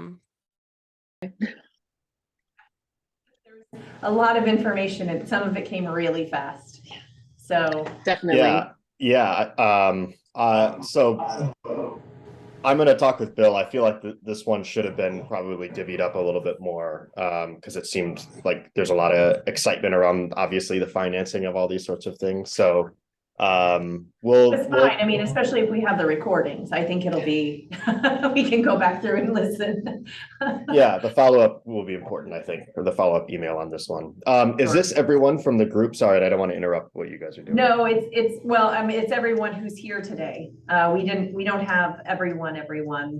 We're missing our Farm Bureau group, Roger Pavey, who's our grant guy, Jim Griswold from MTC, Chris he's the IT director at the high school here. So there's several people who are missing, but yeah, I'm sorry. Oh, Boyd from Nauvoo. That's right. So create a seat. Yeah, open it again. Sorry, everyone. We had a little snafu. We're gonna have to jump back into our rooms. Yep, everybody jump back in. That was just a late April Fool's.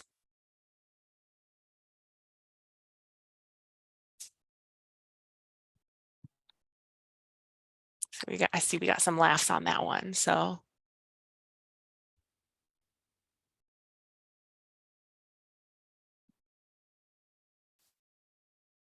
you know what, that actually, you know how people say, like in a presentation or in a workshop, everybody stand up and stretch at some point? That's that. It's one of those wake her up. it's going to be sunny. Really? I want that. It's been so Robbie. windy here that my building is shaking and I'm just you're like, oh my God, it's crazy. That's cracking.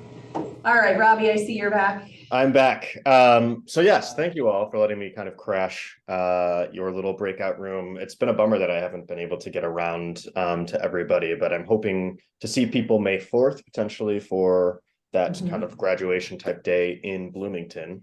However, sorry. We'll have a group with us. So okay. Some of us will be able to go, some of us won't, but we'll try to do our best with the group. So the downside, or the kind of bad news, is that the listening sessions for your community is actually the day before. So May 3rd. We're trying to kind of be as efficient in getting to all the different regions as possible. And so yours, I have the information here. It will be May 3rd, the resident and local org. So that's a Wednesday.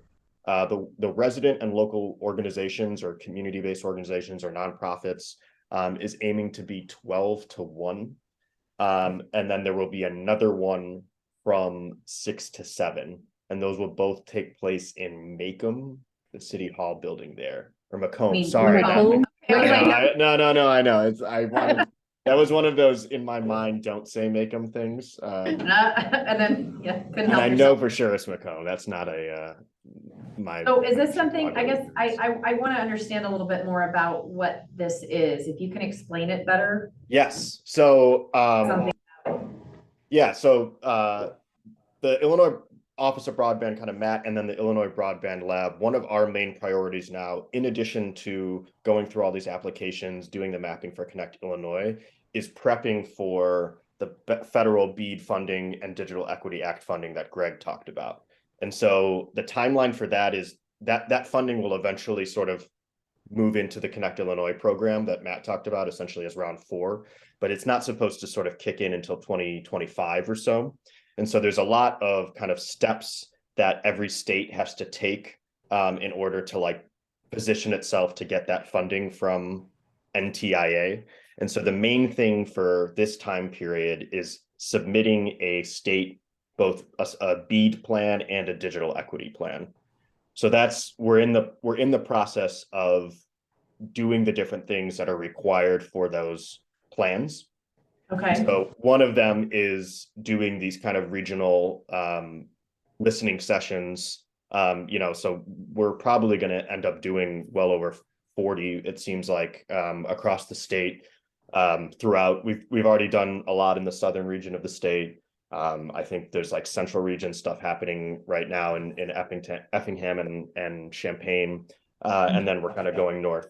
So the purpose of these listening sessions is generally they're about an hour when we do these types of meetings.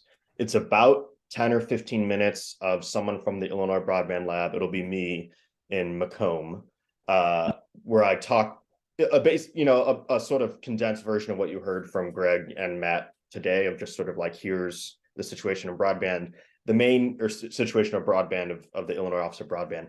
The main purpose, though, is that it's a listening session.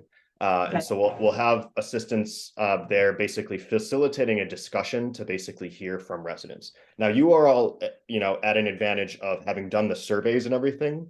I don't know the exact steps of how that will get incorporated into the plan, but I can assure you it will get incorporated into the plan because you've already essentially done some of the listening for us, if that makes sense.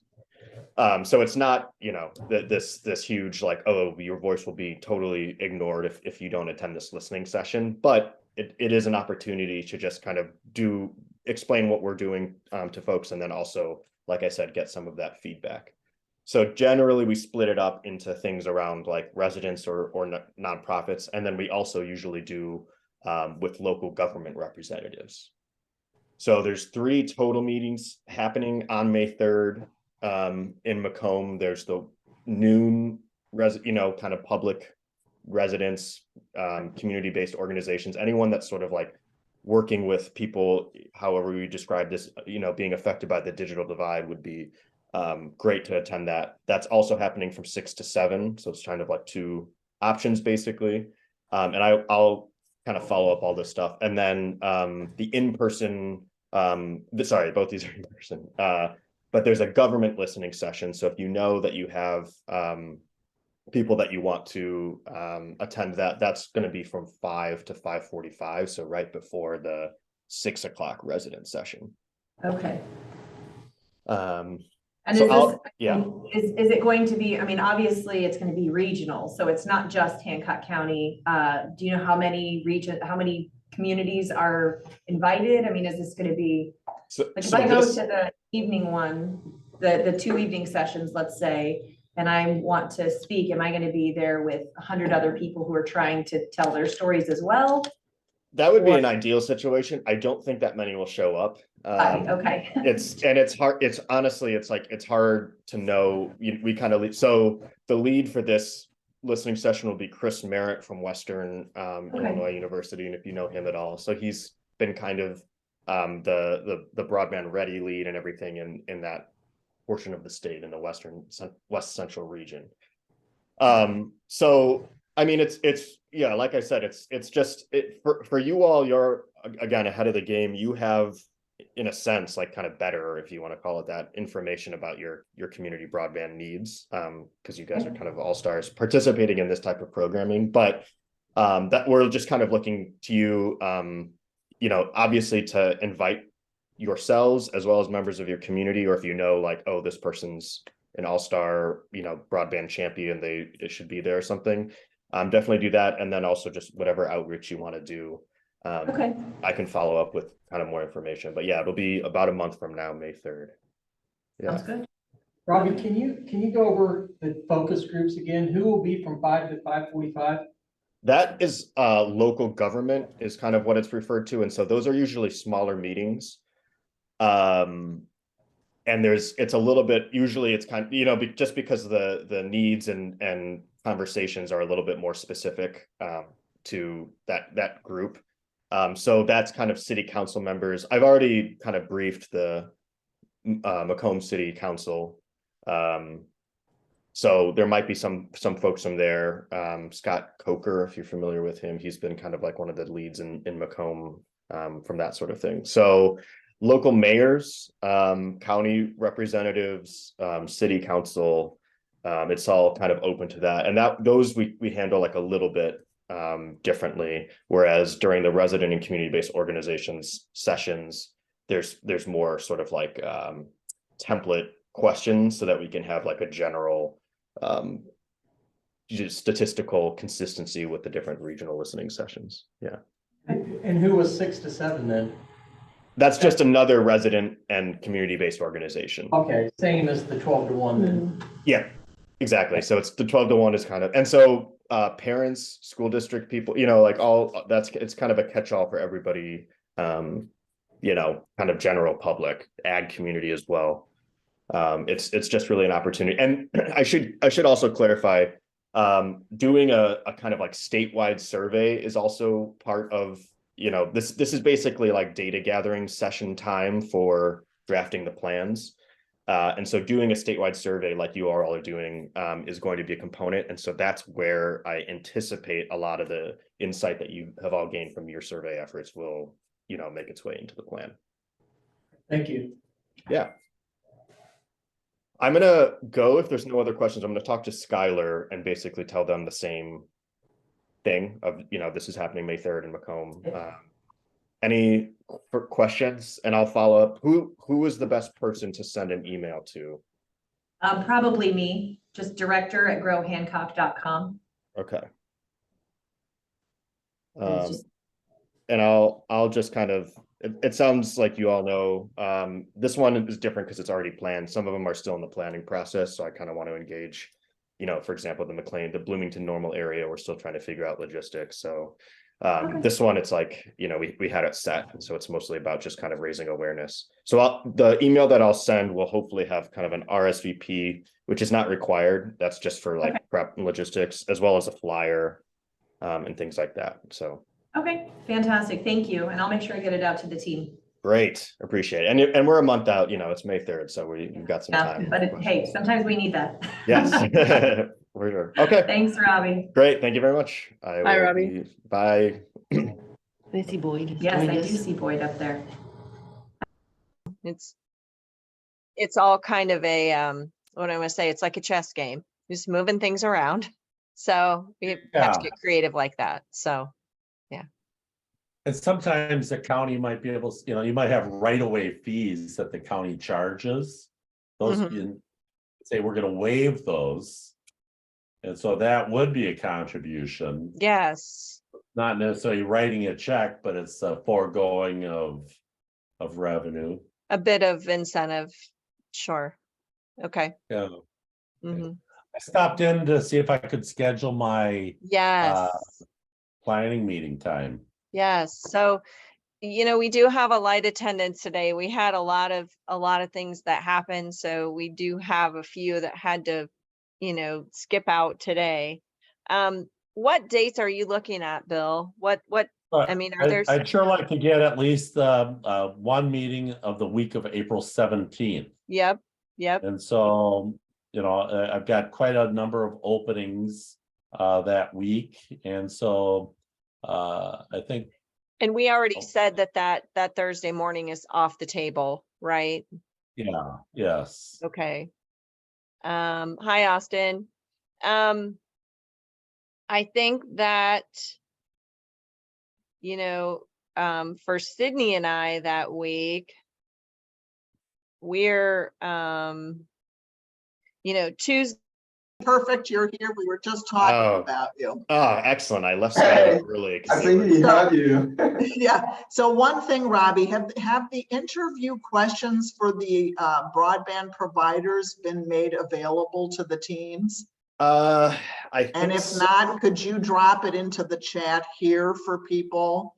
And then of course, I know you have another purpose, but this group is starting to identify people.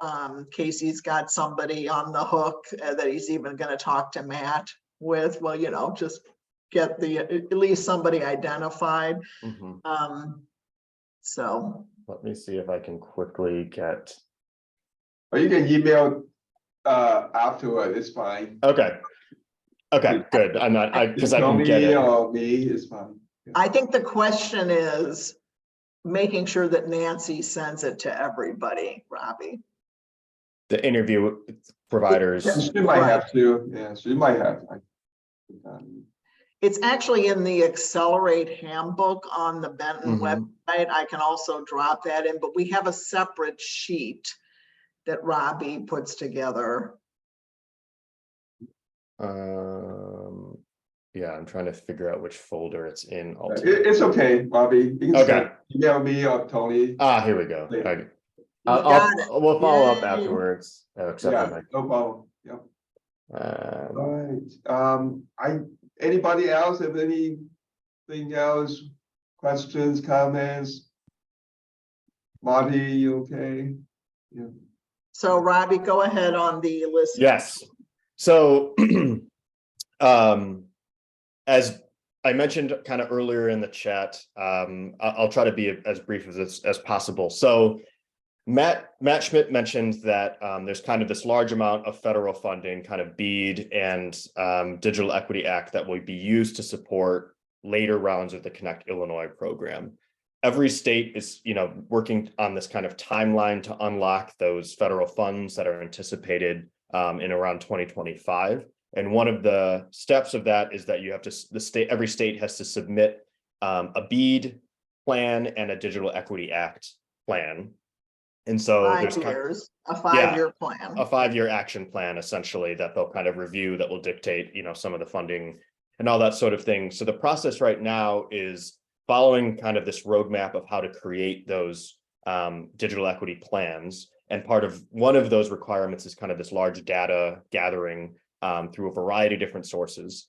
So one of them is local listening sessions based around residents, community-based organizations like nonprofits, the ag community, and then kind of local government leaders ultimately.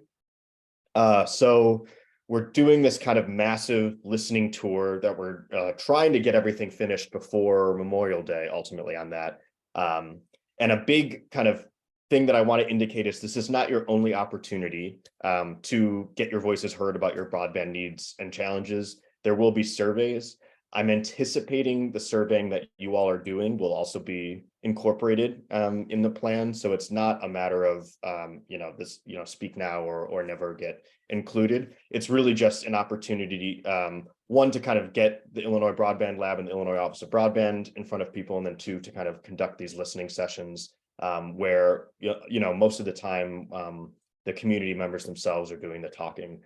And so you're part of the North Central region, and we're aiming to try to get you a location booked for mid-May. Sorry, let me bring up the right sheet. So it's complicated because we generally do these listening tours with universities at the focus that we've had relationships with Digital Equity Act things. But we're at the time of year of graduation and everything, which is becoming a challenge navigating some of these locations. So I just wanted to mention that May 9th, I think we're going to be in Peoria and looking to do some resident sessions earlier that day. Oh, sorry, that is incorrect. May 17th, we're looking to be in Peoria. So our question to you is, does, in general, from your schedule, if you know it offhand, does May 17th or 18th work for trying to organize something in the Bloomington Normal area? And if there's anybody interested in helping with that process. And I'll follow up via email with all of you. I just wanted to kind of do it in person first this morning. Any thoughts on that time frame or questions about the listening tour? So Robbie, are you looking for a location, meaning somebody to host it? And then are you looking for somebody that you can work with on the logistics? Both. So our main contact is Craig McLaughlin. Yep. Okay, you're familiar? Is it from at ISU? Yes. Okay. Yeah. So that's the kind of idea. He's currently he's great because it's like he's a very much like a doer, but he's also like end of year overwhelmed and everything. So part of the idea, I think, would be joining Craig with, determining a specific location. If there's an auditorium or something, perhaps on the Bloomington campus at ISU, that would be kind of step one. And then after that, we do most of the outreach and everything else. But for the kind of the local leaders, that's what we're looking for. So if that adds clarity. But it sounds like Craig. It's not, yeah, we work on different things. Yes. Okay, excellent. So Hey, Robin, this is Casey. I had a question on these listening sessions. What's the intended outcome? Is it just to get some sort of qualitative feedback or something like that? Because, Yep. you know, when I think about it, I'm like, we kind of know from the mapping where everyone has internet and doesn't, and like from our perspective, from my perspective, we just want to get everyone internet. So Yeah. what's the intended outcome there? Yeah, the intended outcome is basically just a collection of stories around similar questions that are asked for general research purposes. So the same type of questions are basically being asked in each region. And so the idea is to kind of put that qualitative data into a you know, that eventual plan that will indicate, you know, similarities of broadband needs, raise particular things that, you know, maybe were not addressed earlier. But yeah, to kind of get that evenness statewide in a qualitative way. But there will also be surveying and then obviously maps and everything else. But so yeah, does that make sense? The outcome is you know, just sort of like some feedback ultimately from the Bloomington normal community in that space. Sure. Yeah. Rob, is this more about the affordability skills side of the equation than infrastructure? Yes. Although if you know, there is no infrastructure, that's obviously welcomed for people to bring up and talk about. But yeah, I think in general, this data is going to be more, not so much for the BEAD 5-year action plan, but rather the digital equity 5-year action plan. And that's much more kind of getting into that qualitative data of what is your broadband situation? What is the affordability around, you know, are you paying too much? What are your skills? What are you hoping to use broadband for?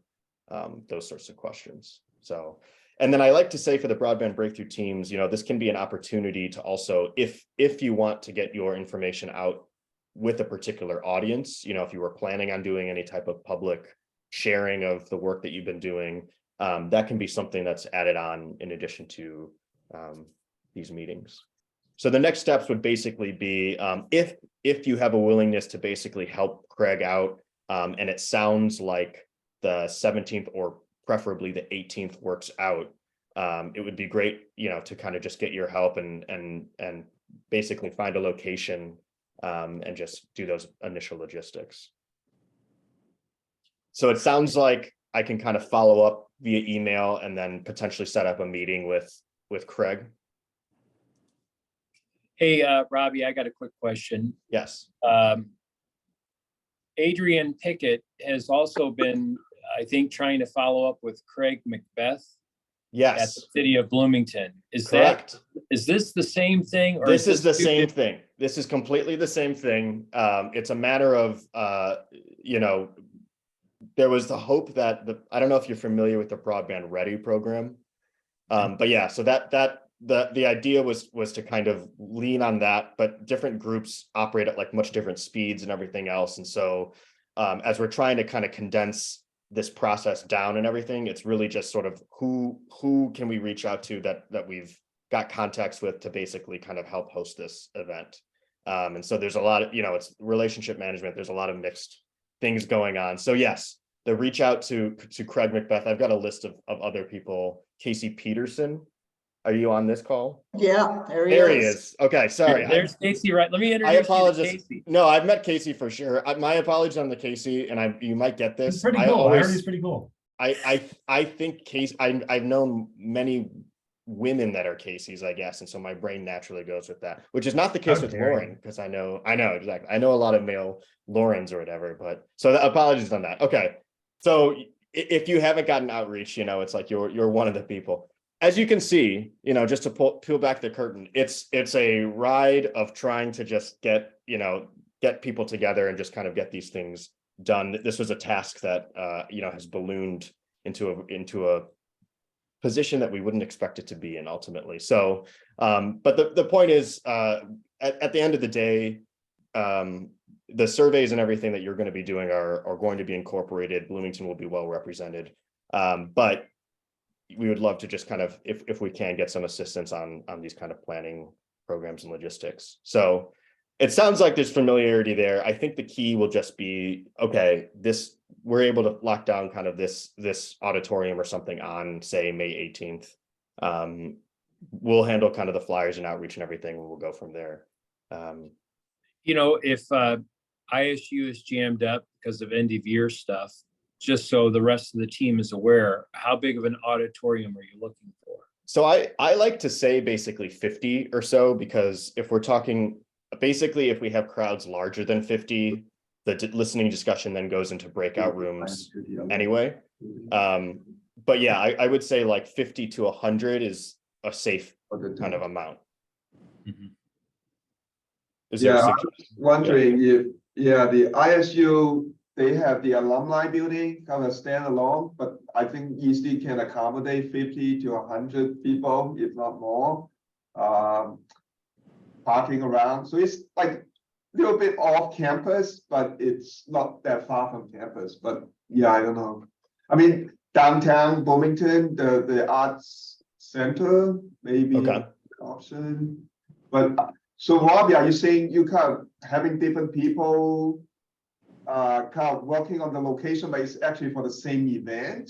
Is that So yeah, you know, we've done in some regions, we've gone to kind of like different towns and everything, and I think we're trying to basically just get, you know, do it all into one spot. So for example, May 3rd is the West Central region. So I just talked with Hancock, I'll be talking with Schuyler, and so they have an event planned at the Macomb City Hall. So there'll be a noon to 1 kind of resident listening session that will basically just be doubled again from 6 to 7, to basically just kind of get people, if you're not able to attend the one and want to attend the other. And then right before the 6 to 7 one, it's at City Hall. So there's going to be a local government listening session, which is another kind of opportunity for the Bloomington Normal area for one of these listening sessions. So I think the idea would be there'd probably be 2 or so meetings, one kind of in the afternoon, one in the evening. Yeah, and again, like a lot of these things, you know, if you know of events that are happening, they can kind of be added on. Or if you want to kind of talk about, you know, if you want to invite anybody yourselves and want to kind of get them in the room to talk about the efforts that McLean has been doing, that option's also available. Yes, let me see. We've also been trying to talk with Amy Overton from the city of Bloomington, if that name is familiar. Yeah, Amy is the executive assistant for the city manager. Okay. So you're just trying to get it scheduled one way or another, whether it runs through Craig or runs through the city? That's the point that we're at right now, to be honest. And because an added layer of this is that kind of local government officials, Matt is kind of treating in a separate category, just in the sense of those are often, we still do listening sessions with local government officials, but it's more about kind of like briefing and getting into the finer details. So that's why we often kind of do them back to back. So if a local governing, you know, briefing session happens with the city of Bloomington, for example, that would work great for us. In addition to kind of doing a resident kind of all-in-one listening session. So we're trying to kind of be flexible in a way, but still, you know, get it done and get it planned, you know. So, but Mark, it sounds like you have connections to these people potentially. Yeah, I can email, and I had a call with Craig McBeth just a few days ago. Because Casey, Craig, and myself, I should say, and the 2 Craigs are all in the Bloomington Normal Innovation Alliance together. And so Craig McBeth had brought up being reached out. Actually, Tim Gleason, the city manager, had originally told me that Matt was emailing him and he thought it was about Soybean because he's our Soybean board president. Tim's the city manager for Bloomington. So he delegated that down to Craig, and then Craig was talking to us in the innovation thing, and then I had a follow-up call about other things with Craig. Yeah. And he brought up that he had a call with Craig McLaughlin, and they're trying to figure out between the 2 of them, you know, because they were saying that each one of them are being contacted. So I can send an email to the 2 of them.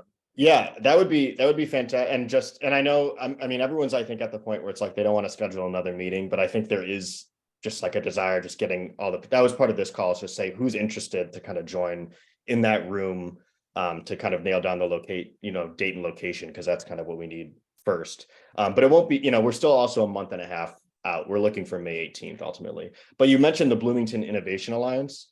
That can also be a potential great, if you're having an event, that can be a great opportunity if you're trying to spread the word, ultimately about what you're trying to do. We're doing something similar, it sounds like, in Whiteside County in the Northwest with their kind of economic innovation center. So that can be, if you have a location there, but also, tapping into that community works perfectly well for us as, too. So I think just so you know, I think the apprehension or the question in Craig Macbeth's mind is if we're hosting some sort of event, what is it we're expected to do? Yes. And it sounds to me like you're just looking for a space. And if I heard you correctly earlier, you guys take care of inviting the different parties and things like that. Exactly. Yeah. We'll kind of provide a flyer. We have the presentation that we want to run. We'll bring in the people and some light refreshments and all that sort of stuff. It's really just, trying to get something on the calendar for that region at a time and a place. And then we kind of handle everything from there. But we just kind of want to make sure it sort of like knits well into what's happening locally with the community and everything else. So if there's any events. What's your email address, Robbie? I'll put it in the chat. Yes, absolutely. I'll put it in the chat. Thank you also for the time away from your meeting. Oh, thank you. I see Casey, you guys. Yes, I'll give you a call. That'll be, I think, much needed I'll leave it there. Okay, I'm going to head over to Schuyler County. Is any other final questions? Thank you so much. I knew this group would be helpful because they have been really on it all through the process. So I would just encourage you to get a big crowd. We like to say that these programs have provided the basis for not only people who are going to apply for grants, but who participate in these bigger processes. And getting your voice heard is really important. So, turning out as many people, residents. What's the group, Robbie, that you're aiming to? Because you're not aiming for providers or. Correct. Yeah. So. Right. Yeah. So, I mean, local businesses, you're obviously welcome to come, but there's going to be separate kind of like data gathering essentially for these plans around providers and more the business community. This is mostly around the Digital Equity Act, around what are the residents' needs in your local area, what are some unique stories that people have, what are the skills and uses that they're looking for. A lot of stuff you're already capturing. Think of it as a much slower moving, activity than what you all are doing in Accelerate, which is or Broadband Breakthrough, which is a much faster kind of boot camp version. So I'll be following up. Mark, absolutely send me an email. Casey, I'll give you a call. And we'll just kind of go from there. And like I said, it's at this point, it's mostly just about kind of trying to find that date and location, and then we can kind of follow up any questions and things that we have. Okay, I'm going to jump over to Schuyler. Thank you all. I appreciate it from you crashing. Okay. Bill, you're.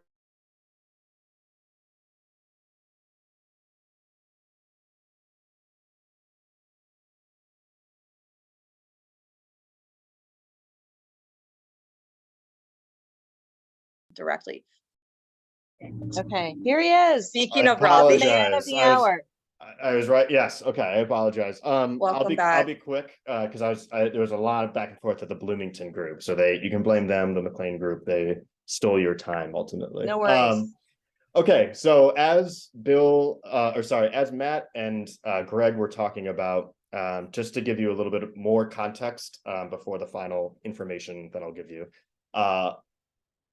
There's a lot of things that state broadband offices have to do to sort of unlock that BEAD and Digital Equity Act funding. So every state basically right now is doing similar activities, which right now is creating both a BEAD and Digital Equity Action Plan, a 5-year plan to submit to NTIA, who will then review it, and that'll be incorporated into how eventually the funding gets distributed and allocated. So part of what's needed for those two of those plans, the BEAD and the Digital Equity Act 5-year plans, is to get kind of community feedback in a particular way with targeted populations and all these sorts of things. So one avenue of getting that information is this statewide listening tour that we're doing. It's challenging, obviously, for a state like Illinois that has very diverse populations, geographic regions, and everything spread out. So that's in part, and we're also a pretty lean operation. So that's my kind of apologizing around contacting and organizing these things, because it's been a whole whirlwind. So patience and flexibility and questions, that's all. Lean in the state of Illinois? What are you talking about? So Sorry.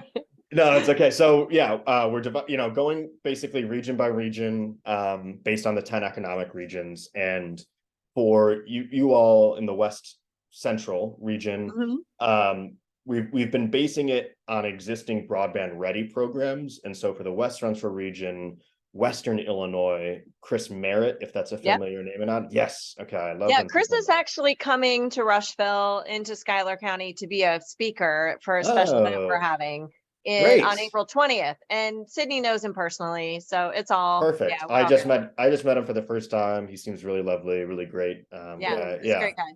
So he is has taken the lead. And so the unfortunate news is that with Bloomington, McLean County, they're still in the planning process.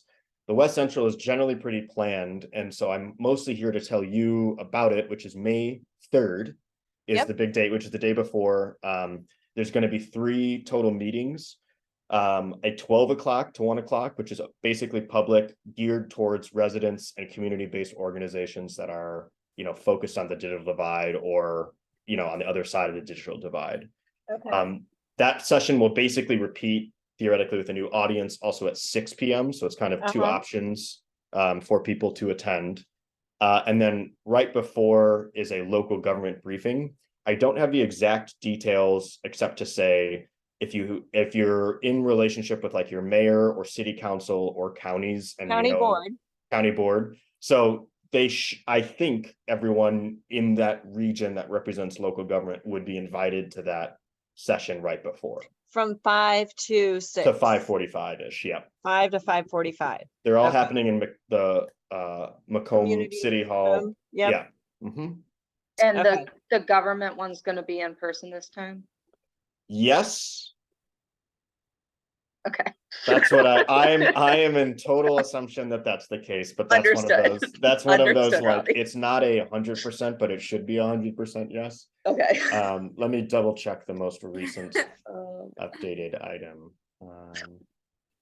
But yes, any questions further while I look for that?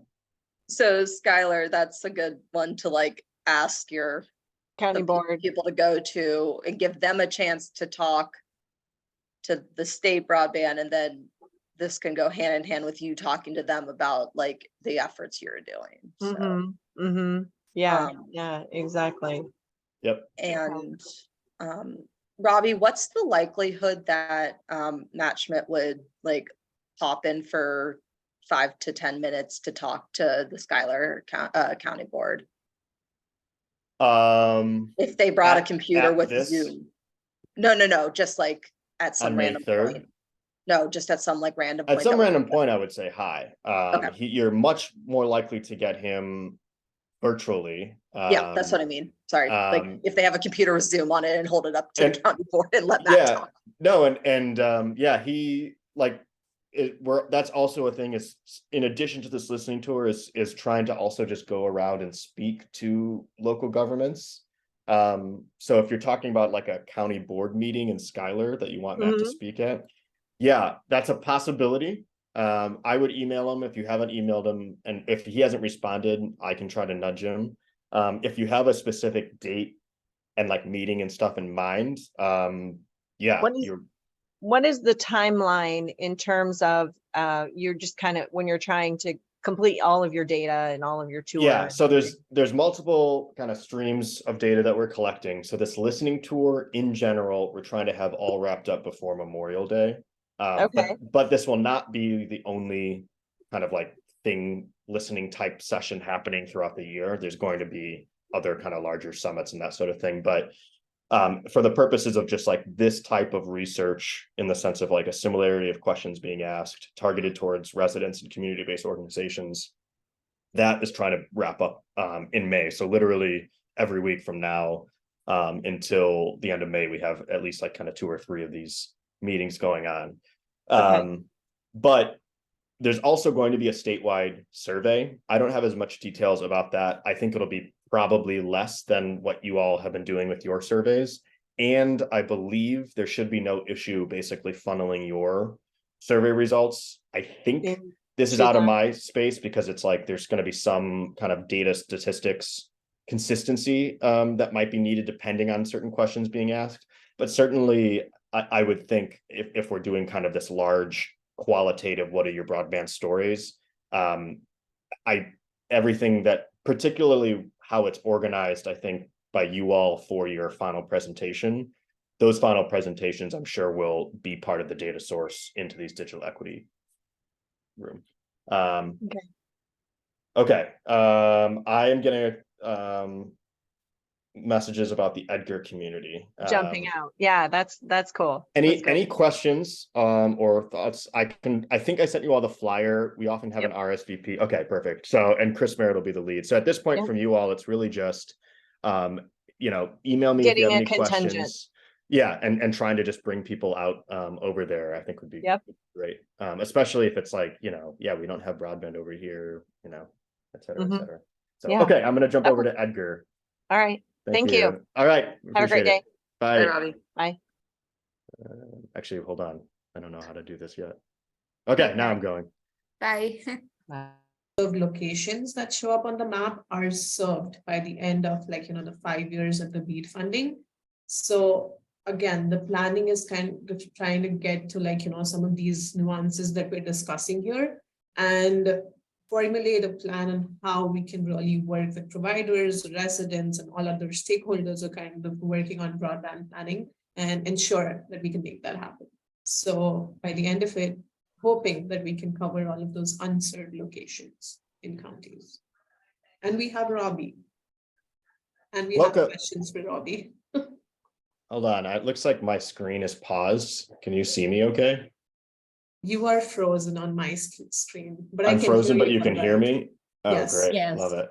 Yeah, I feel like my computer is running right at the edge. Okay, I don't know, let me try stopping it and then restarting it. Yes? Okay, so apologies if I had anything. I can give my quick spiel, but I would also, if you guys just want to start with questions, I'm happy to go with it. I think it's probably better if I do my quick thing because it sounds like there might be some, okay, getting ahead now. So the Illinois Office of Broadband, as you heard from Greg and Matt, the best way to think about this is BEAD, which is kind of the infrastructure dollars, the Digital Equity Act. Those are, similar programs aimed at reducing the digital divide. Those are federal programs.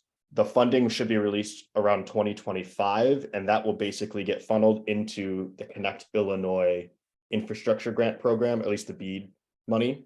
So from an Illinois perspective, everything should generally feel similar, which is just that there are multiple rounds of these kind of state matching grants through Connect Illinois. In order to unlock those funds, states have to submit both BEAD, a 5-year BEAD action plan, and a Digital Equity Act plan. So every state across the country is basically working on crafting those plans. And there's a lot of specific information and processes that have to happen, for those plans to follow the rules and everything else. And so basically we're pulling in a lot of data streams in different ways to inform those plans. And one of those streams is a kind of qualitative listening session, mostly aimed at residents and community-based organizations that work with the digital divide, but also local government officials and kind of larger communities, representatives themselves. So the way that Illinois, that's a huge challenge for Illinois to conduct these listening sessions because we're a pretty thin run organization, even with the Illinois Broadband Lab, and Illinois is a diverse, interesting, large geographic state. So it is a challenge to kind of be going around these sorts of things. So we're trying our best to be as efficient as possible with our logistics and to kind of get everything done, hopefully before Memorial Day, only through this data stream. What I will say is the surveying work that you all have been doing should get implemented into those plans as well. The final plans that you all will be presenting on May 4th, for example, will go We'll have those to help inform our plan as well. So it's not like, these listening tours are your only one chance to basically have your community get, heard, I suppose, about your broadband needs for these plans. It's more of, this is kind of one data stream, and it sort of opens up other options to talk about broadband and other things, such as your program that you want. It can kind of be a mini summit if you want to.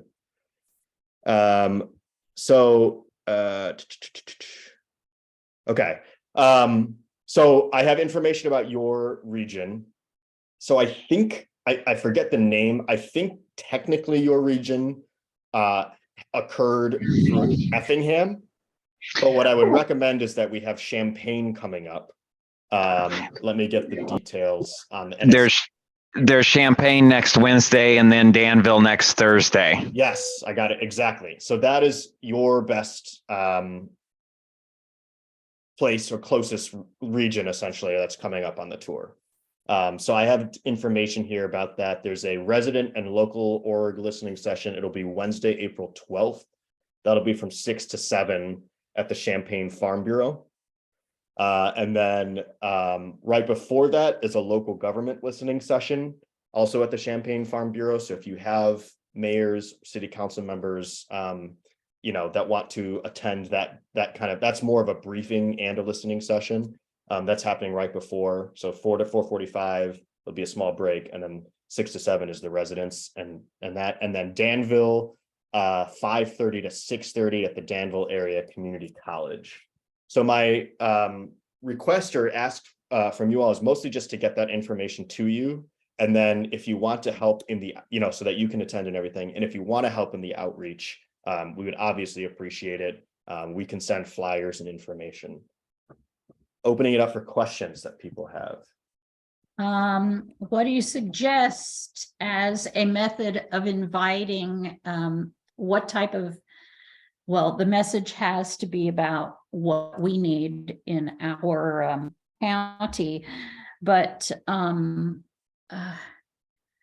how do we invite? What would be a core statement to invite, like the mayors of our little villages, some residents? Yeah. What do you suggest, Robbie? So my suggestion, you can email me. So we'll have a flyer, which always I think helps, because it has kind of just all the information there. And then you can email me, and I think the best thing would basically be, we have, our best attempt to summarize what I just summarized in essentially like 1 or 2 paragraphs. And so that can be a good point. The hard thing, honestly, we think it's best, if you have personal relationships, to kind of just rely on that in a way to just say, hey, this is an opportunity to get briefing and be heard around broadband connectivity needs in your area. Because we don't want to give the impression in some sense that this is the only last chance, I guess, to again, be heard about in this plan. Because the reality is, we have a lot of data already that will be informing these plans. You have all been doing surveying, and you've collected those broadband stories, and we have those across the space. So at least from Illinois' perspective, we're ahead of the game, I guess, in regards to that, because we already have this programming in place to be doing these things across the state. So I don't want to say it's like, oh, it's a formal need or whatever, because I still think there's incredible value in doing these listening tours and the outreach and, having those kind of communal conversations, but it's not the only chance for communities to be heard. And so because of that, we're just sometimes sensitive about not over explaining and everything else, and just trying to be clear and communicating to the people that we can communicate. How critical is it that we really go? ISPI did these listening tours, and I made sure we had people at every stop, and we had the same message at every stop. And we changed state law with making sure everybody was at every stop. If we get a uniform message both nights, by 5 or 10 people from the county at each stop, will it help funnel money towards the county, or? So these are, I don't know if I entirely understand the question. That this is kind of the only listening tours in this region for the next whatever until, you know, the summer ultimately or after. What's the end goal? What's the end piece? If we do a great advocacy job, what could we get by sending people to the tour, giving them our story? Here's our hopes for the county. Is it going to be worthwhile to try to, you know, get 5 or 10 people at the 2 stops next week? I would say it is worthwhile, but with the subtlety of what you're doing in this program, ultimately, I think is going to be more valuable for the residents of Edgar County. So, which is not something I should technically be saying, because I should put on my sort of like public facing hat and just say, oh, get as many people as you can, come to this listening session. It'll be a really great time. I do want to say, like, yes, if people want to have their voices heard and go to this listening session, do so, but it's not going to be a make or break piece around you won't get future BEAD or DEA funding because we didn't hear from Edgar County at this one listening session. That certainly won't be the case. I do think that there is more value. So the residents and stuff, I would do kind of your general outreach, and just if people are in the area and they want to attend this listening session, learn more about broadband. It can also be a way, honestly, to kind of just promote the work that you all have been doing. That's what I like to, you know, tell people, is that you can use this to your own advantage. But what I was going to say is that, you know, the local government piece, I think, is probably more relevant, just because, you know, that's how broadband infrastructure works, is that the local government, you know, has a lot of say and a lot of input and a lot of power ultimately about broadband decisions. And so the best that they can get informed and share their thoughts, I think, is helpful. So Abby Ottenhoff, I'm going to put her email down here. She's handling most of the government side of things, whereas the lab is handling more of the kind of listening session discussion thing.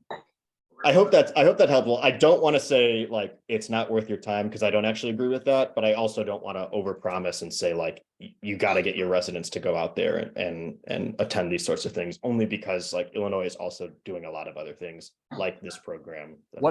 What from the listening input you're getting from communities, is it mostly to validate and inform the Connect Illinois and the future BEAD preparations, or is it a bigger picture than that one? Because while we were waiting for you to join us, Shamika was kind enough to inform us. We were looking at maps, and Edgar County is already carved up pretty heavily with the Connect America fund awarded to a couple of vendors, and not the whole county, but there are big chunks of the county picked out already. And she told us that means that we're not eligible. Those areas are not eligible for funding from Connect Illinois. So, I mean, is that a piece of our story? Is that just something that, you know, it's closed deal done? I mean, what can you give us any reality statements about that? Yeah, the reality. And ultimately, I said, what are you trying to achieve with this listening? Is it bigger than, you know, a big long-term project, and what other needs are out there, or mostly you're just trying to prepare what you need to do for Connect Illinois and BEAD preparation? Yeah, so I would say that the listening tour, I mean, the BEAD preparation stuff, there's the government piece. And so that's like informative, just because explaining broadband infrastructure to as many kind of local government officials and stuff has its own value. So there's that element. As far as the resident listening tour, longer term vision that you're talking about, it is, you know, I think the idea is with the Digital Equity Act piece, you start getting away from the pure infrastructure, and you start getting into affordability, digital skills, other uses of technology, kind of moving that dial that's a little bit less binary in a way as what infrastructure is. That is kind of, this is just one step in that process of sort of getting a better understanding of like how people in Illinois are or are not using broadband, and why, and what they would want to use it for. So, you know, if later down the line there's digital equity grants, and we know that there's like a big, you know, digital literacy need, for example, in a region around Edgar, that we received through this listening session that can help guide, a potential decision around placing a digital navigator, or something in that community. So to wrap up, the digital equity piece, which a lot of this kind of listening session stuff will guide, go forward, that is a longer term vision. The infrastructure obviously is also a longer vision. So now to your specific infrastructure question about Connect Illinois, the way in general that the funding for BEAD and other stuff is going is that there's going to be a priority around people that are unserved, so not 25-3. So even if you're carved up with the Connect America grants and that sort of thing that you mentioned, so that'll this could be 5 years from now. There might be pockets that are unserved or something. Those funds, you would be eligible obviously in that. Then it goes to unserved like 120, and then served, and kind of creating more robust speeds after that. So my sort of basic line answer to that is that eligibility will still kind of be a rolling process in the years ahead. So even though you might be ineligible because there was a recent grant awarded in your area into that area now, that doesn't mean that it will be ineligible years from now with future funding dollars. Does that sound accurate, Shubika, or no? I mean, it kind of does, yes. It's going to be on a rolling basis, but we're hoping that areas that have already received funding, they would actually deliver on the promised speeds, and they would eventually turn served. So that's our hope. If that's not happening, then certainly, they could be eligible. But yeah, the hope is if they have received funding, they're going to, deliver on their promises. And if that's not happening, if there's proof for that moving forward, that they did not actually build or they did not provide the services that they had promised, that could then become eligible. So yes, the rolling basis kind of really makes sense. So it's sounding like our extremely rural areas are the ones that are going to qualify. Terry, are you seeing on the maps that some of our very rural areas already have someone who has received grants? Some of, well, I'm in a bad location today. Oh, that's okay. I'm not, I saw pieces of the map, but I wasn't able to zoom in the way I need to spend some time currently, soon. But anyway, yes, Jacob, I remember Jacob made the comment that a lot of these blue zones that Benton Telephone was awarded were fields out in the middle, out in the middle of the central part of the county, not so many houses around them. So it's some very rural, but they also commented east of Route 1, which is a very underserved area, doesn't have many blue zones over there. So there's parts of the county that still apparently are still eligible. So okay, so so we're basically going to learn about funding at the listening tour, because what we want to know is what actions can we take to achieve our goal, to achieve our plan of last mile for the rural people? Will we be learning something in that direction at the listening tour? To be honest, no, it's going to be much more high level and much more just kind of getting initial broadband stuff. What you all are doing is way ahead of I guess the target audience or whatever you want to say of these listening sessions. These are often people that have done nothing ultimately around broadband in their area. So I would not anticipate deep funding overviews or actions to take necessarily from these listening sessions. Okay. Okay. To me, I haven't been part too much with this group or whatever, but certainly I would say if you've got yourselves organized in this manner and you're frustrated about not being eligible for Connect Illinois funds, I would get as best contact with those already awarded funds, whichever providers are getting those funds, and just create as a strong kind of relationship, including potentially with your local governments and everybody else, because that kind of accountability piece and everything else, you know, I think that Terry was hinting at, I think it will be a bigger issue to say, look, this grant was awarded, so we are now ineligible for future grants. Like, you know, what's the status update on this project, and getting those answers and things like that. So, Okay. yeah, that to me feels like, you know, with this, and that's not an easy task or whatever, but doing things like a broadband summit or something in your community. And I would talk more to Bill about this, you know, whenever he does his next visit, and just maybe have that be a focal point of that predicament, because I find that annoying. If it was up to me, there wouldn't be those types of like eligibility restrictions. They're there because people want to spend money, you know, responsibly, fiscally responsibly, and not kind of overbuild, you know, where there's already money being spent and that sort of thing. There, you know, so there's kind of political questions on either side of that. I won't get into that, but the point is, you know, then it becomes, okay, making sure that money is getting used well, because it's preventing future money and everything else. So, yeah. So does RDOF funds affect this? Is that one of those that will affect your community grants? You know what I'm talking about? Yeah. Shabika, do you want to take that? Because I know that's. Yeah, so I kind of touched on this earlier.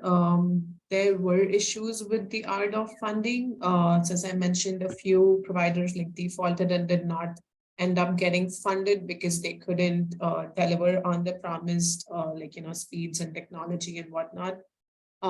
So we, as I mentioned, it's on the broadband map. There's a layer that shows like, you know, areas that have been funded through the program. Yeah, because there's about the Southwest says it's authorized, and then pretty much the rest all said defaulted. So if it's authorized, they got the funding? Yes, that's right. And okay. So yeah, that would also factor in to this. And as Robbie mentioned, like try and like, you know, as you are engaging with providers, try and get a sense of where they're at with these funding, you know, opportunities that they've already applied to and received, and make that work. If that's not happening, then certainly, like, you know, you could be eligible in future rounds if they're not actually delivering on their, you know, promises. So Terry, did you guys talk to somebody called NextLink Internet? I think Terry just dropped off the call. Jacob, do you know? Was that one of those providers that was at that meeting? I'm not sure, and I wasn't at that meeting. Okay. Because they're the ones that supposedly got funded. It's called NextLink Internet, according to this map. And they've got pretty much Brockton south to Kansas and Grandview, and then from Kansas over to Route 1, kind of an L shape as that whole side. Brockton, Redmond, Warrington, Kansas, Grandview, all the way to Route 1 says it's authorized area for NextLink. So, and I don't want to, my map, maybe should be here wrong. When I see Connect Round 3 grant eligible, it's basically everywhere, but outside of Paris. I'm on the Illinois broadband map right now for, it says it's Rural Digital Opportunity Funds, Phase 1 winning bid areas. Yeah, so just like to Robbie's question, we haven't really included the RDOF layer into the eligibility, just because there are some areas that are still like pending and all of that. So we haven't included that, but when we do receive an application for a grant, we're gonna like include RDOF in there and just make sure it's funded or not. But on the eligibility, that one's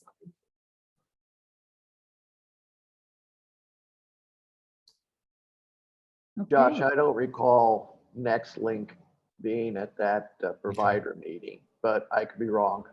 Because it looks like it looks like they're doing a lot of area. So I don't know in the state, but like I said, they've been authorized. So that sounds like they're going to get the money, but I don't know what their timeline's supposed to be.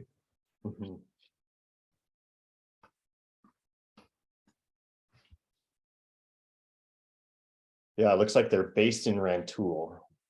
NextLink.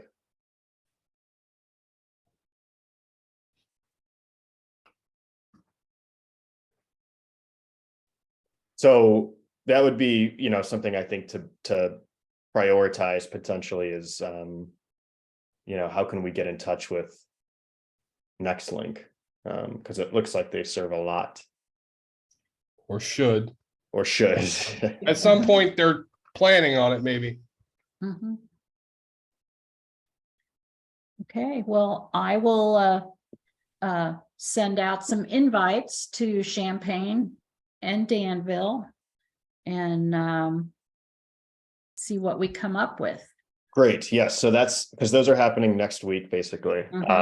And yeah, it's again, you can email me. I'll put mine in the chat, or you can ask Bill or whatever. You can get a hold of me if you have any Okay. questions. But again, it is mostly kind of just a listening session. And then if you want to have local government representatives, which I think would also be a huge help for you all, Abby, I can kind of get you connected with Abby Odenhoff, who's running that portion of it. Okay, let me take a picture of that. Okay, I'm getting those emails. I'm low tech, so I have to take a picture of the screen. No, that's one of the best ways. That's honestly, like, I think that's one of the best ways to do a lot of this, because our phone cameras basically in our photo album is just so much easier to use. So So thank you for the email. And yeah, okay. okay, great. Thank you for letting me speak. Thanks, Thank Rob. you. Thank you. Yeah, and then are you Thank all you. going to be at the May 4th thing, you think, or no? Maybe